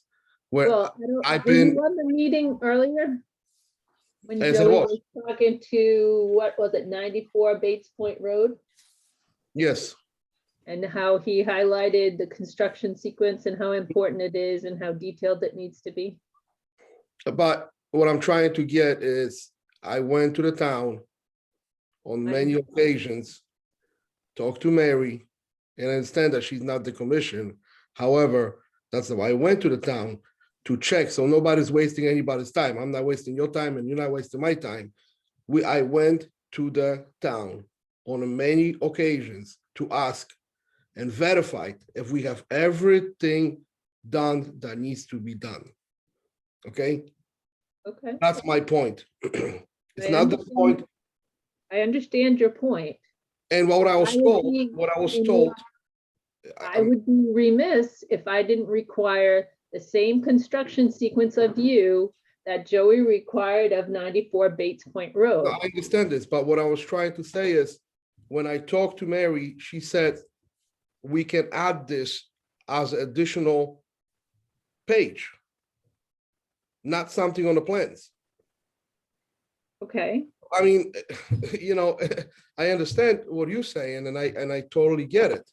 But this is not the conversation that I had with somebody that represents conservation in the town hall. Okay. You know, Merrick, you gotta, I'm the staff. I do the best I can with representing. I understand this. commission, But I don't make decisions for them, and I cannot make decisions for them, so. It's by you the first line of defense, right? So I mean, what I understand, I mean, correct me if I'm wrong. When I go to you and talk to you, present you everything, you're the lady that checks that we have everything so we can get to the meeting. Am I Derek, correct? Not. I'm sorry, you're being unfair. Mary is allowed to be human and she is allowed to make mistakes and not catch everything. We are a committee of many people. We look at every plan and at no point does one of us catch everything. It I'm takes not a- trying to blame anybody. I'm not blaming anybody. What I'm trying to say is, So then stop blaming her because that is not what you're blaming her. doing. Yeah. And Let me- we can either argue about it or we can figure out a way to move on from it. Now, please. I have to require a construction sequence from you because Mhm. that is what our commission, our head of the board did just in the very same meeting. Okay, so let me jump in for a second. Merrick, Yes. well, does anyone else on the commission have any other issues other than this construction sequence? No, I don't have any. I don't have any. Because I'm not sure, was the chapter 91 for the dock gonna be part of this application? And if so, No, No. in the last Okay. meeting, Joey asked him to pull it out of the plan. okay, thank you. So Sure. I'm just looking to be sure that if we tell Merrick tonight that what we need is the construction sequence, that That's we'll it. make him happy if he doesn't come back and we tell him there's something else. If that's all we need, then fine, let's take care of that. Mhm. I just want to make sure that I myself do not have any other issues. I have a question. And I don't know how we determine this. So Mary, maybe you have something creative for this. One of our goals from the last meeting was to make sure we were getting back to that 30%. Right, yeah, and I don't this, know how we figure that out. yeah, this, what did I put on my notes for this one? I think maybe that's a good, let me share the screen again, we can look at the plan. I think what's gonna happen, whoops, wrong one, is the stuff near the lake. And maybe this is something, I don't know, the flood zone is not supposed to be disturbed at all. So that's an area that's gonna remain natural. And then maybe we need to, and obviously though, Merrick, you can have a path down to your dock, okay? But we're not expecting like a big amount. Maybe this is what the commission needs to think about, because you can't have your 30% anywhere else on the lot except near the lake. And it's not gonna be 30%. And I think because this lot was kind of developed before we were looking at that maybe it could fly, but maybe he needs to go to the planning board and get a special permit because he's gone past it. I mean, that's another thing you could ask him to do. Can you say that again, please? Because this was, 5 years ago, this was an undisturbed lot. Mhm. And in the Lake Watershed Protection District, you're only allowed to develop 70% of a lot. So you need to leave 30% completely undisturbed. Yes, I understand. Unfortunately, that rule was not being enforced when we first look at this lot. It's something that, that gets enforced through planning. But as we look at lots that come under our jurisdiction, we're trying to make sure that that gets enforced properly now. For example, on Mr. Shakely, the one you saw before, he has to get a special permit because he's exceeding his lot coverage. So I understand this, but. yeah, so he if I- has. So for you though, you have exceeded the amount of natural vegetation. Although, in my opinion, because we didn't catch it last time, I think we let it go and just and try to keep this area though. I mean, maybe we want to put signs, bounds, beyond this point, no disturb.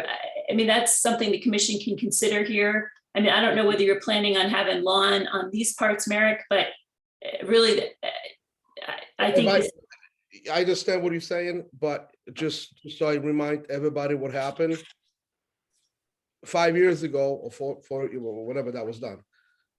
The conservation committee, not you guys, but other conservation committee in Webster, told me to plant the grass everywhere. So I did everything that I supposed to do under their conservation committee recommendation. Actually, I was on that, and the reason that you were told to put grass down was because it was completely torn up, and getting grass down at least kept it from going into the lake. It was not intended as a permanent solution. It was intended to stop a imminent disaster. So, I mean, that's what I was told, to plant the grass and Yeah, do the erosion control. yeah, that was, the grass. it was not intended to be a permanent solution. It was intended to stop the immediate problem. So, I mean, it's just, So there's nothing, it's fine. You planted grass, you stopped the erosion, that's great. The hill didn't slide into the water, yeah, right? Yes. So it's fine, but now I guess what I'm struggling with is that 30% that should be natural vegetation, and how can we, although we can't go back in time, how can we mitigate that? How can we make up for that? So that's why I asked Mary the question, and that's why we're sort of chatting about it. So you're aware that that flood zone part, you can't put a patio, you can't. I'm not planning to do anything in there, but I also would like to have a little bit of grass on my property. I mean, you know, since the grass is already there. Well, but Mary's suggestion is some kind of bounds marker. Put a signs on my lawn, do not walk on it. No. I mean, I'm trying to, you know, it's just been, you know, and I'm trying to work as much as I can. And I appreciate that. We're going backwards, you know. I understand that was a temporary solution. I get it, but now we have grass over there. We're gonna plant stuff that we don't want to really plant, but we will plant those Well, bushes. in the flood zone, you really don't have a lot of choice. Yeah, and we're not doing any kind of walkways, any kind of patio, you know, nothing like this. Everything stays just the way it is. And that's why Mary was asking the question about bounds. How do you make sure it stays the way it is? Because if you sell this 2 years from now, someone can come through and say, oh, I really would like this giant lawn in the back here, so I'm gonna cut everything down, throw in some dirt to make it level, and plant grass. I'm not gonna sell this Not property. you, I said, you know, you'd be surprised how fast property changes hands in Webster sometimes. Yeah. You know, I have a suggestion. You know, we have all these plantings kind of along the shoreline. Maybe a few of them need to go a little bit further back to kind of just to fill in this area more. That might be useful. Area. So you're talking about shifting some stuff around. Yeah, move a few of the plantings back. Yeah. Yeah, but then I get concerned about now you're clearing kind of that shoreline we were trying to protect. That's true. Yeah, wherever.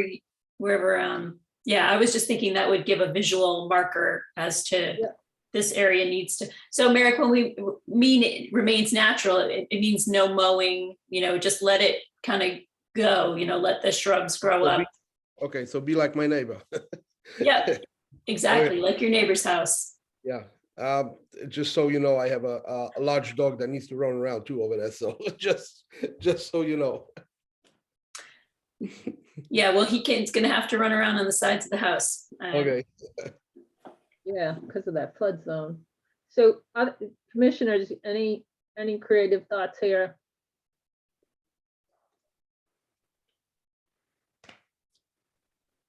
Good. Yeah, see, I'm hesitant about the bounds markers, Mary, because it is the middle of the yard. Yeah, that's fine. I think just, you know, it'll go in the order of conditions as a condition to remain in perpetuity. Yep. Maybe we could put a little, I mean, Merrick, the signs are very small. They could go at the very edge, you know, just kind of to give you a little visual. But But only what the commission, whatever the commission thinks. I mean, I'm, I mean, I'm gonna put the signs, do not walk on it on my property, small sign, I mean, really, No, that's not what the signs say, what the signs say? that it's a Mike? protected area. You should drive down the Loveland Road. There's about 15 of them along Loveland Road. I understand, it's just. Okay, so let's go back to the construction sequence. Okay, Conservation commissioners. Do we wish to require it on the plan? Or do Why don't we, we say yes, so he does it and he doesn't have to come back again and again, that this will be the very last meeting. thank you. Well, Merrick, we did give you a break as far as the other, with I the know. previous owner, okay, so know. it hasn't been, I'm your neighbor, I don't know if you know that, but. No, I don't.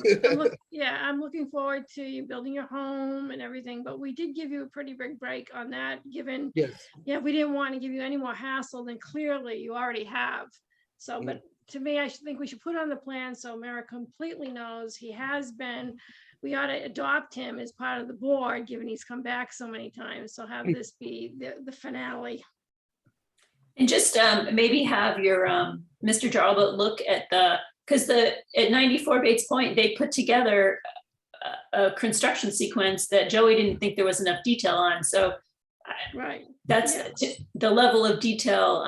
And now for this project, it may not be quite as important. You're not on a peninsula, but still, I think there needs to be some level of detail there.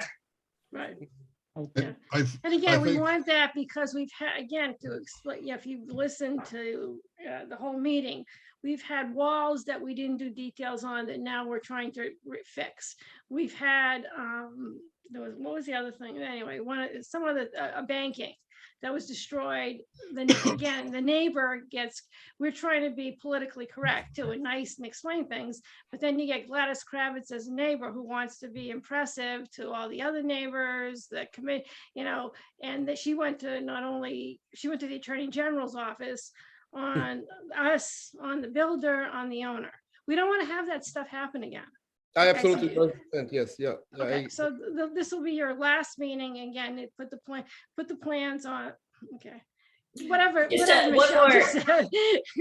Yeah, one more comment. Bates Craver, he had wanted to be on this meeting and may have missed it because of the meeting switch. So he's the neighbor and he's very concerned about what kind of, if there's an easement with the right of way and how that's been worked out with the Kildare Island Club. And so that's an issue that I don't know how the commission wants to deal with, but that, who maintains the wall that's on the Kildare Island Club property that, Mr. Rudnicki has constructed and how that works. Okay. and how? I'd like to get back to Michelle's question for a second. If Mr. Jalbert can provide us with the sequence, the construction sequence as on a separate document as an official part of this submission, this application, I could live with having it there rather than revising the drawing again. Yeah, and I can include it in the order of conditions when I publish it. That can be included as an appendix. Yeah, and actually, I think on the, when he writes it up, just have it say that this supersedes plan date, the construction sequence on the document.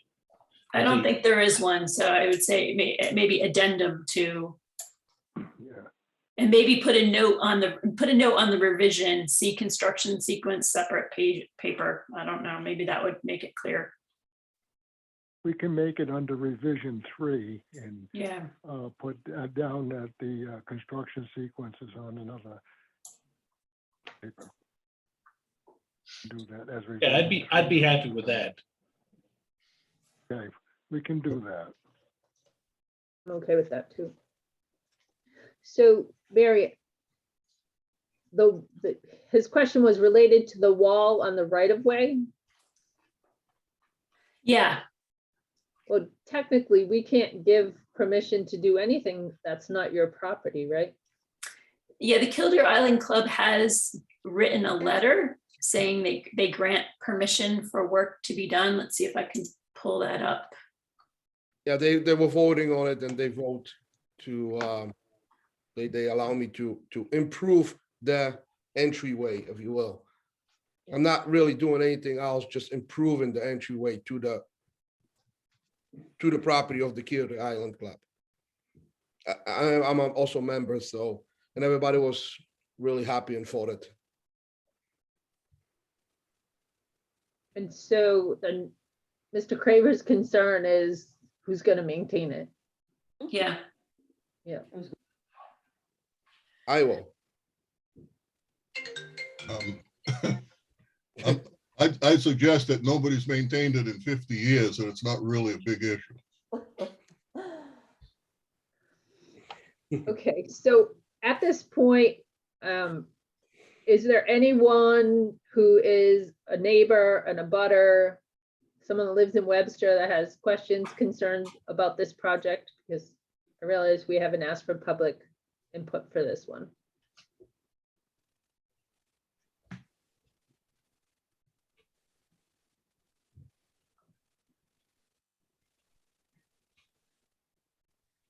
Okay.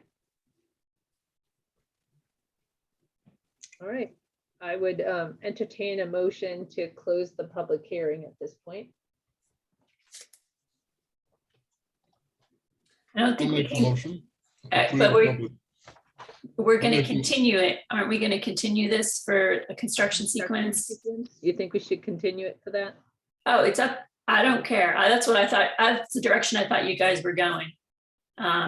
If you are fine with him submitting it and then I look at it, then that's okay with that. That can be a condition that construction sequence is to be submitted.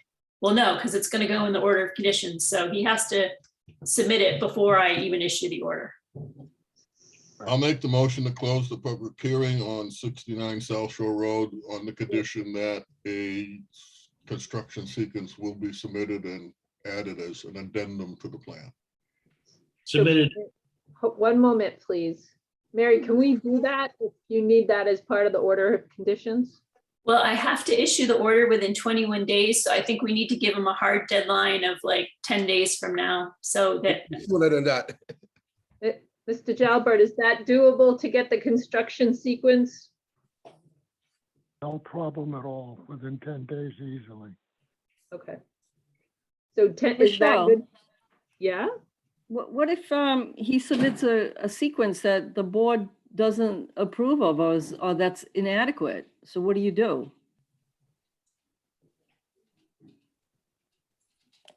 I would say that in, when we issue the vote, that it states that it has to be submitted and approved.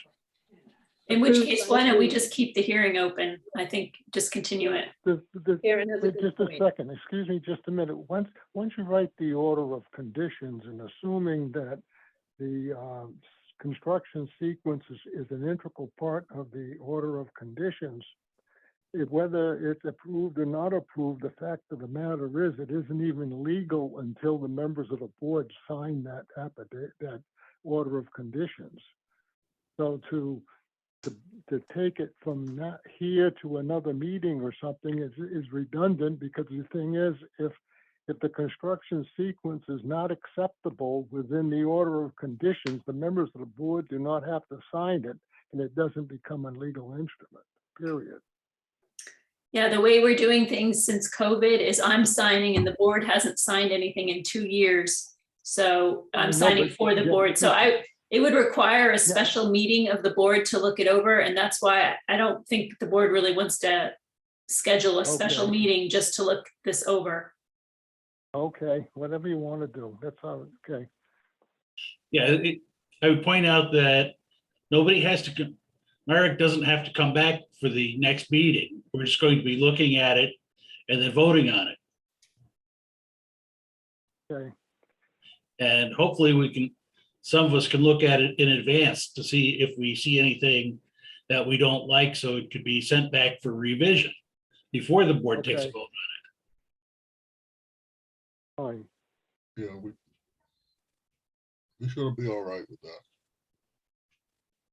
Okay, so I think at this point, we need a motion to continue 69 South Shore Road so we can review a construction sequence.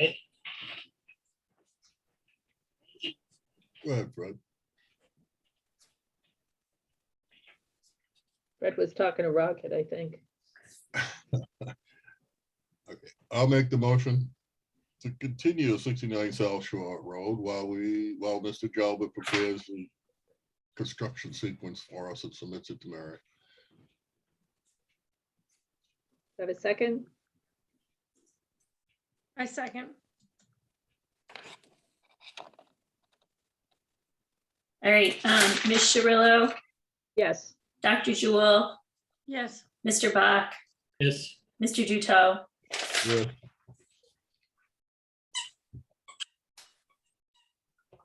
All right. Thank you, gentlemen. Hopefully we can get through construction sequence and have this all wrapped up on our Okay, next meeting. thank you. Okay, Mary, 27 Bates Grove Road has not joined us yet, has he? Yeah, let me just check. Let me see if I can call Steve. Maybe he So- changed his mind. Don't we also have some other people that we need to talk to, like Eric? He's been on for a while. I think Eric's just on for He likes us.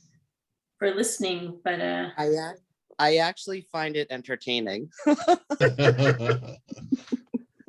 Wow, my Italian friends would say in Providence, are you all right? On no kidding. It's on like some occasions, we find it entertaining too. it's like watching court TV with all people that I know. Eric, I get to watch the construction at your house every day from my house, since the trees aren't in leaf yet. Well, I hope you like the way it's going. It's looking lovely, yes. Thank you, Michelle. Sometime I'm gonna Michelle. pull the boat up next to you. Yeah. Hey, Michelle, Yes? is there any way we could, because I do have to get off in a little while. Is there any way until we have the people on that we could talk about 24 Point Pleasant, the discharge into the lake? That's an We old could leave business. over there. I don't know what you want to talk about, but I just don't understand what is the problem that we can't do something about this. If we're talking Okay. about bylaws, close walls to the lake, that No, we see a discharge. It's How really, can we- it's really pretty simple. And I have to admit, I was a little surprised myself that you are in fact, if you have a permit, allowed to discharge into the waters of the Commonwealth, as long as it's not polluted water or anything like that. But there is a permit you have to have. But, what is it, Mary? NDPES or? yeah, One of those things. NPDES, NIPDs. but But I was surprised myself to find out that it's legit, but it is. And one of the things it specifically mentions is sump pumps moving out water around the foundation. yeah, That's a so plus. I got a call from Mr. Lane today, who's representing 24 Point Pleasant. And he said that they are, he says, we've only been able to do, I'm just reading his email, a very preliminary review of the situation, but it appears that the discharge from their sump pump will qualify under the NIPD's dewatering general permit. So we will plan to file the required notice of intent with EPA as soon as the required water sample can be obtained and tested. So they're on the boat, they're on board to get this NIPD's general permit. Or he said, depending on how expensive that is, they may look into other alternatives, but for them, with the small property to like have it go into a dry well, it might just end up back into their basement because of the way the groundwater is flowing. Yeah. And the way it's going to take a little time because the way the application works now, they have to do the water sampling first Okay. to make I sure think it's that okay. that's true, But I think the problem is, me being the abutter here, is that you don't know the quality of that water, and therefore they should be stopping that discharge right now, because the commission said to stop it by April 1. They've ignored that. And then also in the NIPD's permit, you cannot discharge before you get your NOI in. So they're, regardless of whether the fact that they can permit it, which seems likely, but I'm not 100% convinced, but regardless, the discharge is not supposed to be taking place because it's taking place right in front of me, and I don't know what's going into the lake. Like, we don't even know if we don't know if there's arsenic in the water. We don't know if there's sodium in the water. We know nothing about the quality of the water. Detergents, anything. I mean, and you saw the algae bloom that it created. So yeah. The commission did say, stop discharging April 1, but Henry Lane has a habit, because I'm going through it on both fronts. He writes a letter that makes a couple of statements that does not give a full commitment, nor does it comply, bring the abutter into compliance into the law. He buys time. That's what he does. Well, is there anything that we can do about I mean, a discharge of this nature? It seems like it refutes so much of what we're doing. Well, that's why the commission said cease and desist. So now I guess, Mary, so now what there's does cease and desist mean? There's a bigger problem there. What if you insist that they stop, it floods his basement? That's his problem. That's not your problem. Well, maybe it's not. But we're not developing the solution. Yeah. If we have to, you don't go for the permit very after the fact. You go for the permit Right. before the fact. But we're interested in the other gentleman's pool to make sure that doesn't get in, and make sure that the water quality is okay there. So they're not. There's so many other places that we're and I want us to be tough on. But here is direct. I mean, you can see the bubbling. I just don't understand. At the end of the day, what is wrong with us telling them they got to stop today? Exactly. Nothing. Exactly. You already did tell him to stop, and he ignored you. Right. And I don't care if it means you connect a garden hose and you pump it up the other side of your property and let it go in your front lawn. No doubt. No, there is an alternative. Like you said, just let it come out through a garden hose and put it in through some rock or through some erosion control barrier. Right. Yeah. I mean, I don't see why that is something we're afraid of doing. It doesn't mean their property will flood. It doesn't mean we'll wreck their basement. It just means we're inconveniencing them until they do the right thing. Correct. Right. Yeah. Well, I don't have a problem with inconveniencing someone until they do the right thing. I would point out that we keep mentioning them, but we never actually require it. This would be a case where a rain garden might be very useful. Absolutely. Because if there are nutrients in there, you now have a rain garden that is going to use them, and they won't get into the lake. You're right. Well, they were invited to the meeting tonight, but apparently didn't show. Well, maybe tonight wasn't the best thing Yeah. with the change in link. You know what I Right. mean? So, but I'd love to get their opportunity, but I'm thinking of all the other things we're hoping to do, a better website, clearly of when discharge is going close to the lake, hopefully resurrect the bylaw, maybe with adjustments. But here we have direct discharge and we can't do anything about it. It just, But that's it not just makes true. me feel like I'm wasting my time taking courses and trying to make sure myself personally, because I have a lawn that I don't use any fertilizers that could possibly get into the lake that would be harmful. So, and this is a direct discharge and it's just happening until the water is evaluated. So, Mary, And make sure what you had. we didn't lose Mary, did we? She was coughing. Let's make sure. Oh, she's I'm good. still here. Oh, good to know. I think we sound like we're in agreement that we wish for them to just stop because we asked them to. Where's the Board of Health on this? What, they already came down and said it wasn't a problem. what's not a problem? The discharge into the lake. They have no concerns. The Board of Health was not concerned. Oh, yeah. And DEP was aware. Mary, did DEP follow up with you? Yeah, she just wanted copies of the letters I sent. I think she's letting us, letting the commission Okay. take the first few steps. So our first step Just in just trying to be consistent. Jason Pieter's property has a pipe that goes straight into the lake too. I don't want to bring that all up, but we never said anything about that when he went through. Of course, his is just stormwater off his driveway, but it goes into a grate and straight into the lake. That's not good either. Oh, I know, Yeah. again, consistency is frequently brought up to me, and that's why I'm still pushing the website. Yeah. As far as everything should be uniform with everybody. Okay, so But- that means our next step is, Again, like Fred would say, I'd like to point out, if we want to be consistent, we accept NOIs after the fact all the time.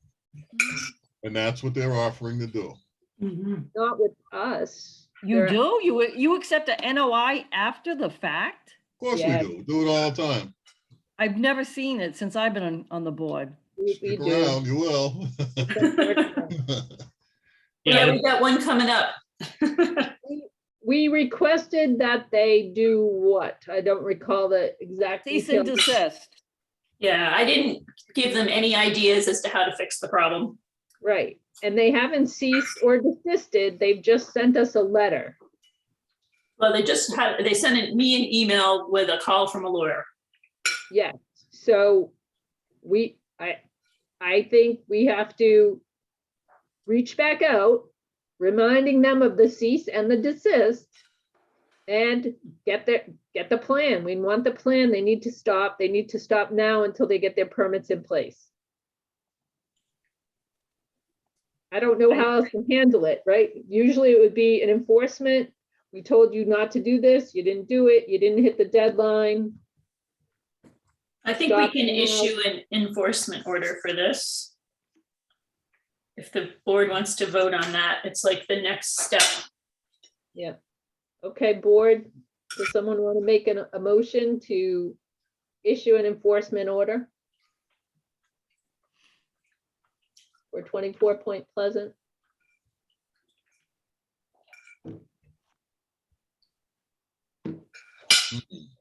Hello, is this thing on? Yes, it is. Does someone want a cease and, Oh. an enforcement order for 24 Point Pleasant? Robin? Yeah, sure.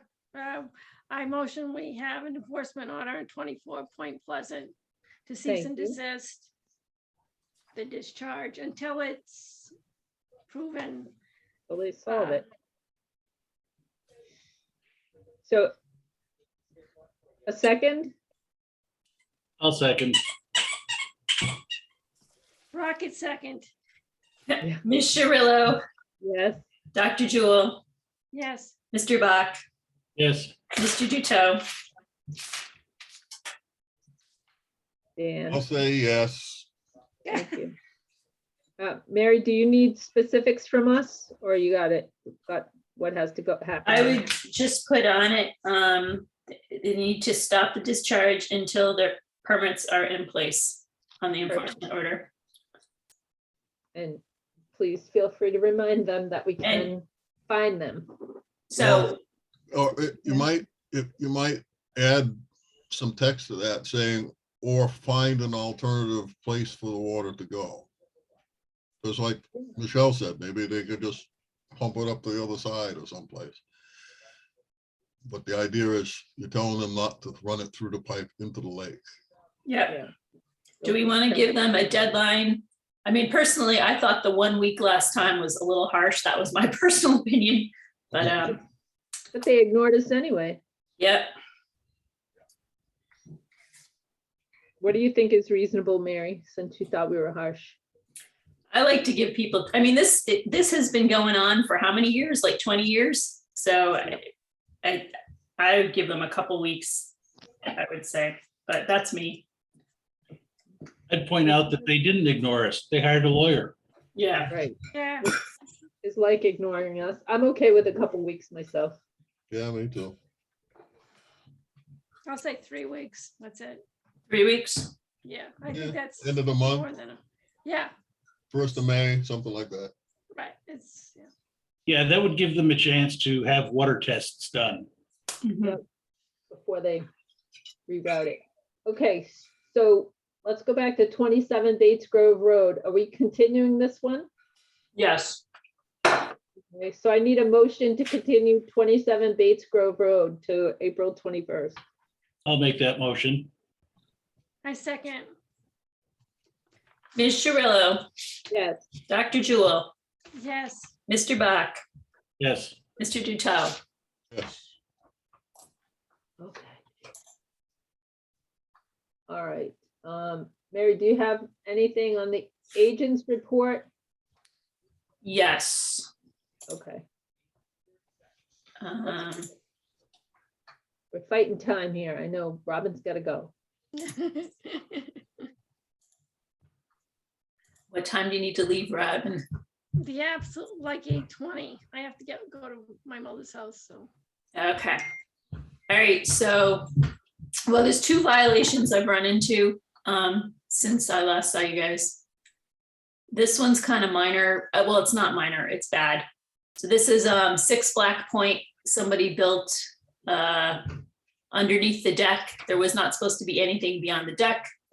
So, and the homeowner says, oh, Mike Hopkins did it. Mike Hopkins says, no, we didn't do it. Homeowner did it. So anyway, we're gonna work on that. So we could, I mean, could be a potential enforcement order too. It's clearly in violation. Although, Built an entire room underneath the deck. yeah, Oh, Is yeah. that BBW there or not? this is the edge. See, these houses we negotiated very clearly where the houses are supposed to go and where they, for this, Karen, I don't think you were part of this. This is Black Point. No. But the erosion, this was the, limit of work line that they were not supposed to go past. In fact, he's supposed to be planting shrubs like right along in here. And there was not supposed to be a room. We would never have approved this room. Okay. They just did it without asking us. It was not on the plans. Building permit? What's that? Did they get permission from building? No, they did not get permission from building either. And Ted is, after him as well. So, I mean, we'll see how Mike promises, talk to Mike Hopkins. Mike promises to straighten this out next Monday. Nope. I guess we could wait. I mean, it's not getting worse at the moment, or we could just go ahead and issue an enforcement order, whatever you guys think. Issue the enforcement order and start the paperwork. Yeah. Paper trail on this stuff. Yeah, because this one, I mean, I feel like we were so specific with these houses and worked so hard on them that this is just a blatant, I agree. It's a heartbreak. yeah. Hey, is this the same people that we talked to the woman, she complained about? No. No. This is her neighbor. So I'm standing on, the reason I discovered it is I'm at her house because she wants to do more work. And look at the agent report. She's, she's unfortunately pushing the boundaries too, because she thought she could do vista clearing beyond the sign, and she went in and cleared all these shrubs and so that's. She can have an enforcement order too. Clearing beyond there, she's gonna replant. That's Right, so ridiculous. she wants to come before us for an RDA. She'll be on the next meeting, so we can work that into there. I don't think we need to do enforcement on her. She's trying. We're Well, gonna we talk- were at that site, Robin. Remember? Yeah, She that has a was the really concrete nice patio. furniture. Yeah, that's with the. Me, really- Robin, and Joey were there, and we clearly told her Mhm. not to do that because we were there to take down one tree, if you remember, Right. Robin. There And was what- one tree that was she wanted down. And what's her RDA for? She wants to, well, see, her deck goes halfway across the back of her house. And of course, these people extended their deck too, to be the whole way across the house. I mean, that's the secondary violation.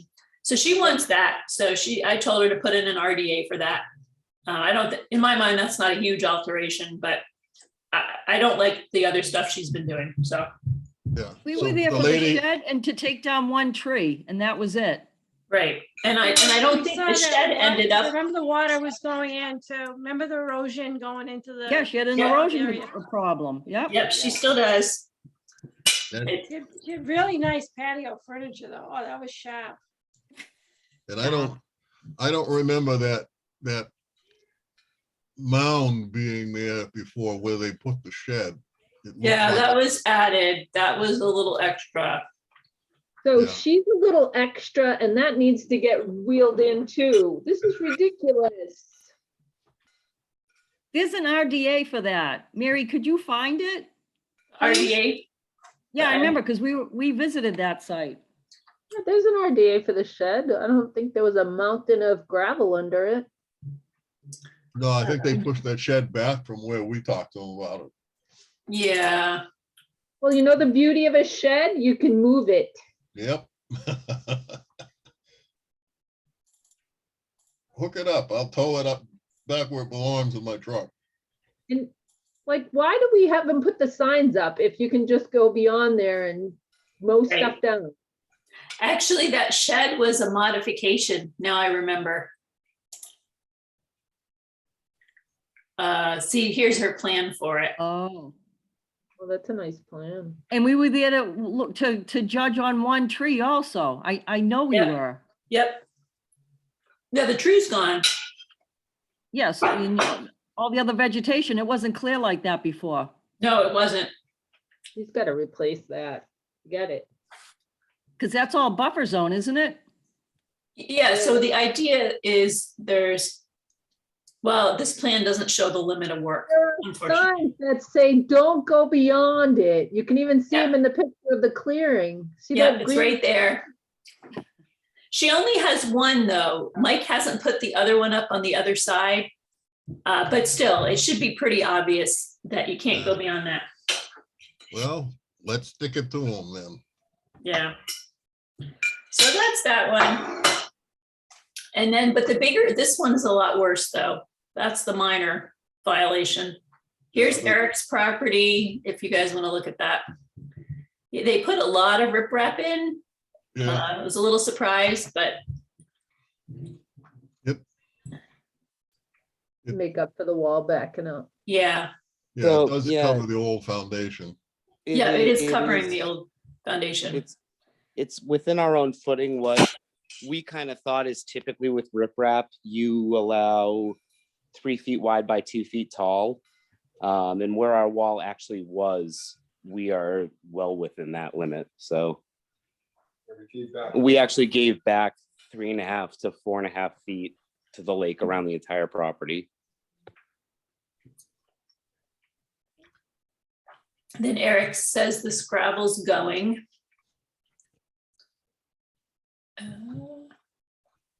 Yeah, that was put in by the contractor and we already told him it has to come out. It's too small. It's not going to work. It's not comfortable to walk in. He thought it was a good idea.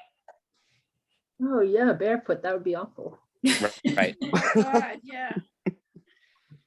But my main concern, of course, Loveland's not that great, but it's not terrible. This is 56 Worcester Road behind the eyeglass place. Joey noticed this from the highway. So this area, it's not too bad, but they cleared all the way up. This is wetland down here. Oh, God. This is awful. Yeah, so they might even be on top of the wetland. One of these pictures has a pink flag. It was even delineated. Look at what he's doing to the trees. Oh, yeah. Yeah, so this was all wooded a year ago. This whole area was all wooded a year ago. So this is, Ted went in and talked to the owner of the daughter of the owner today and asked them to contact us. Yeah. He hadn't yet, but we could start, I think this could start out easily with an enforcement order right now. Yep, I agree. I agree. Because we're gonna want restoration there. It's gonna be, and it's huge. Yeah. It's also a stormwater violation because they cleared such a large area. Great. Yeah, if you look at the aerial view, that must be 3 acres maybe. It's a Yeah. big piece of property. And they just thought it was okay? What are they doing? I don't know, that one, I was just a little surprised. It's just phenomenally bad. I'm thinking this is like the worst violation I've seen in Webster since I've been here, I think. Oh, it's pretty Yeah. bad. Yay, the worst violation. Do we need to? Some do we more need a paperwork. motion for enforcement on that one? Yes, please. Could I have someone make a motion for an enforcement order on 56 Worcester Road, please? I'll make the motion to issue an enforcement order for 56 Worcester Road. Do I have a second? I second. Ms. Cirillo, Yes. Dr. Jewel, Yes. Mr. Bach, Yes. Mr. Duto. Now, Yes.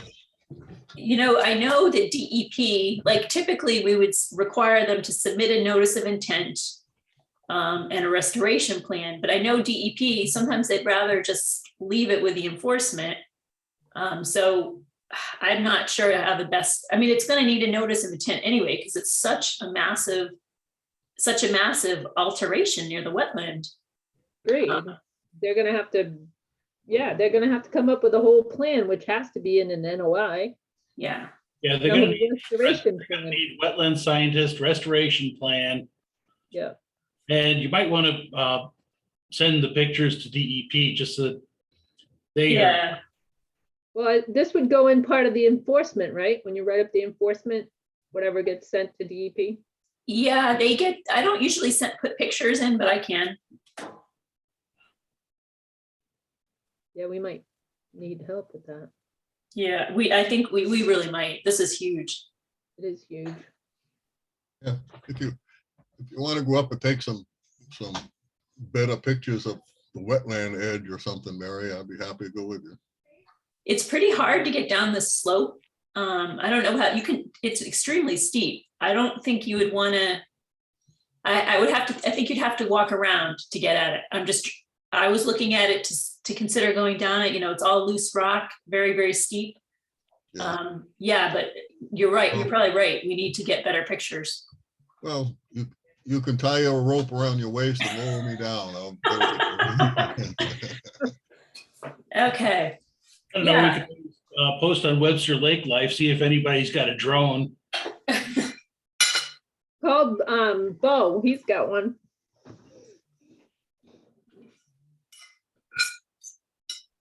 Okay. And the only thing I know of is the 33 Wawela planting plan. Would that be the next most important thing? Yeah, I mean, we don't have Doug LaBelle here. I mean, we can pull it up and look at it. I think. Or we can put it off because Robin's got to go. She's got 8 minutes. Yeah, maybe we should just put it off. I know Doug was a little anxious, but then again, he was in Florida, so, and he didn't show up tonight.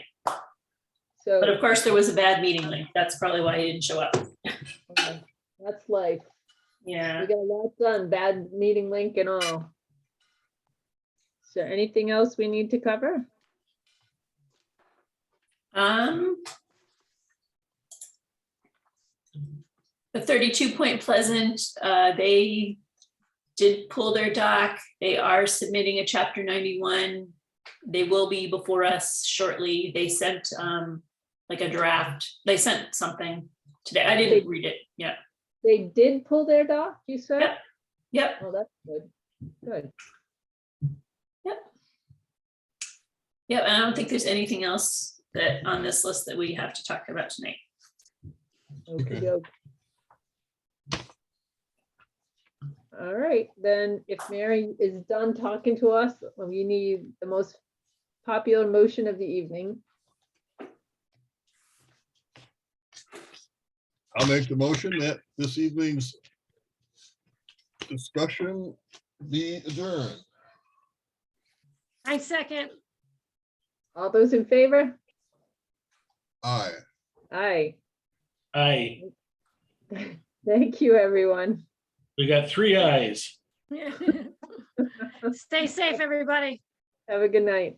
Aye, Good night. Robin. Thank Bye. you, everyone.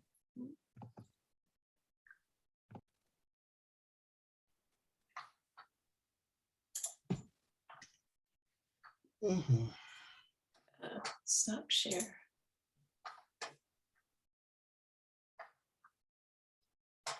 Tracy, do you have any questions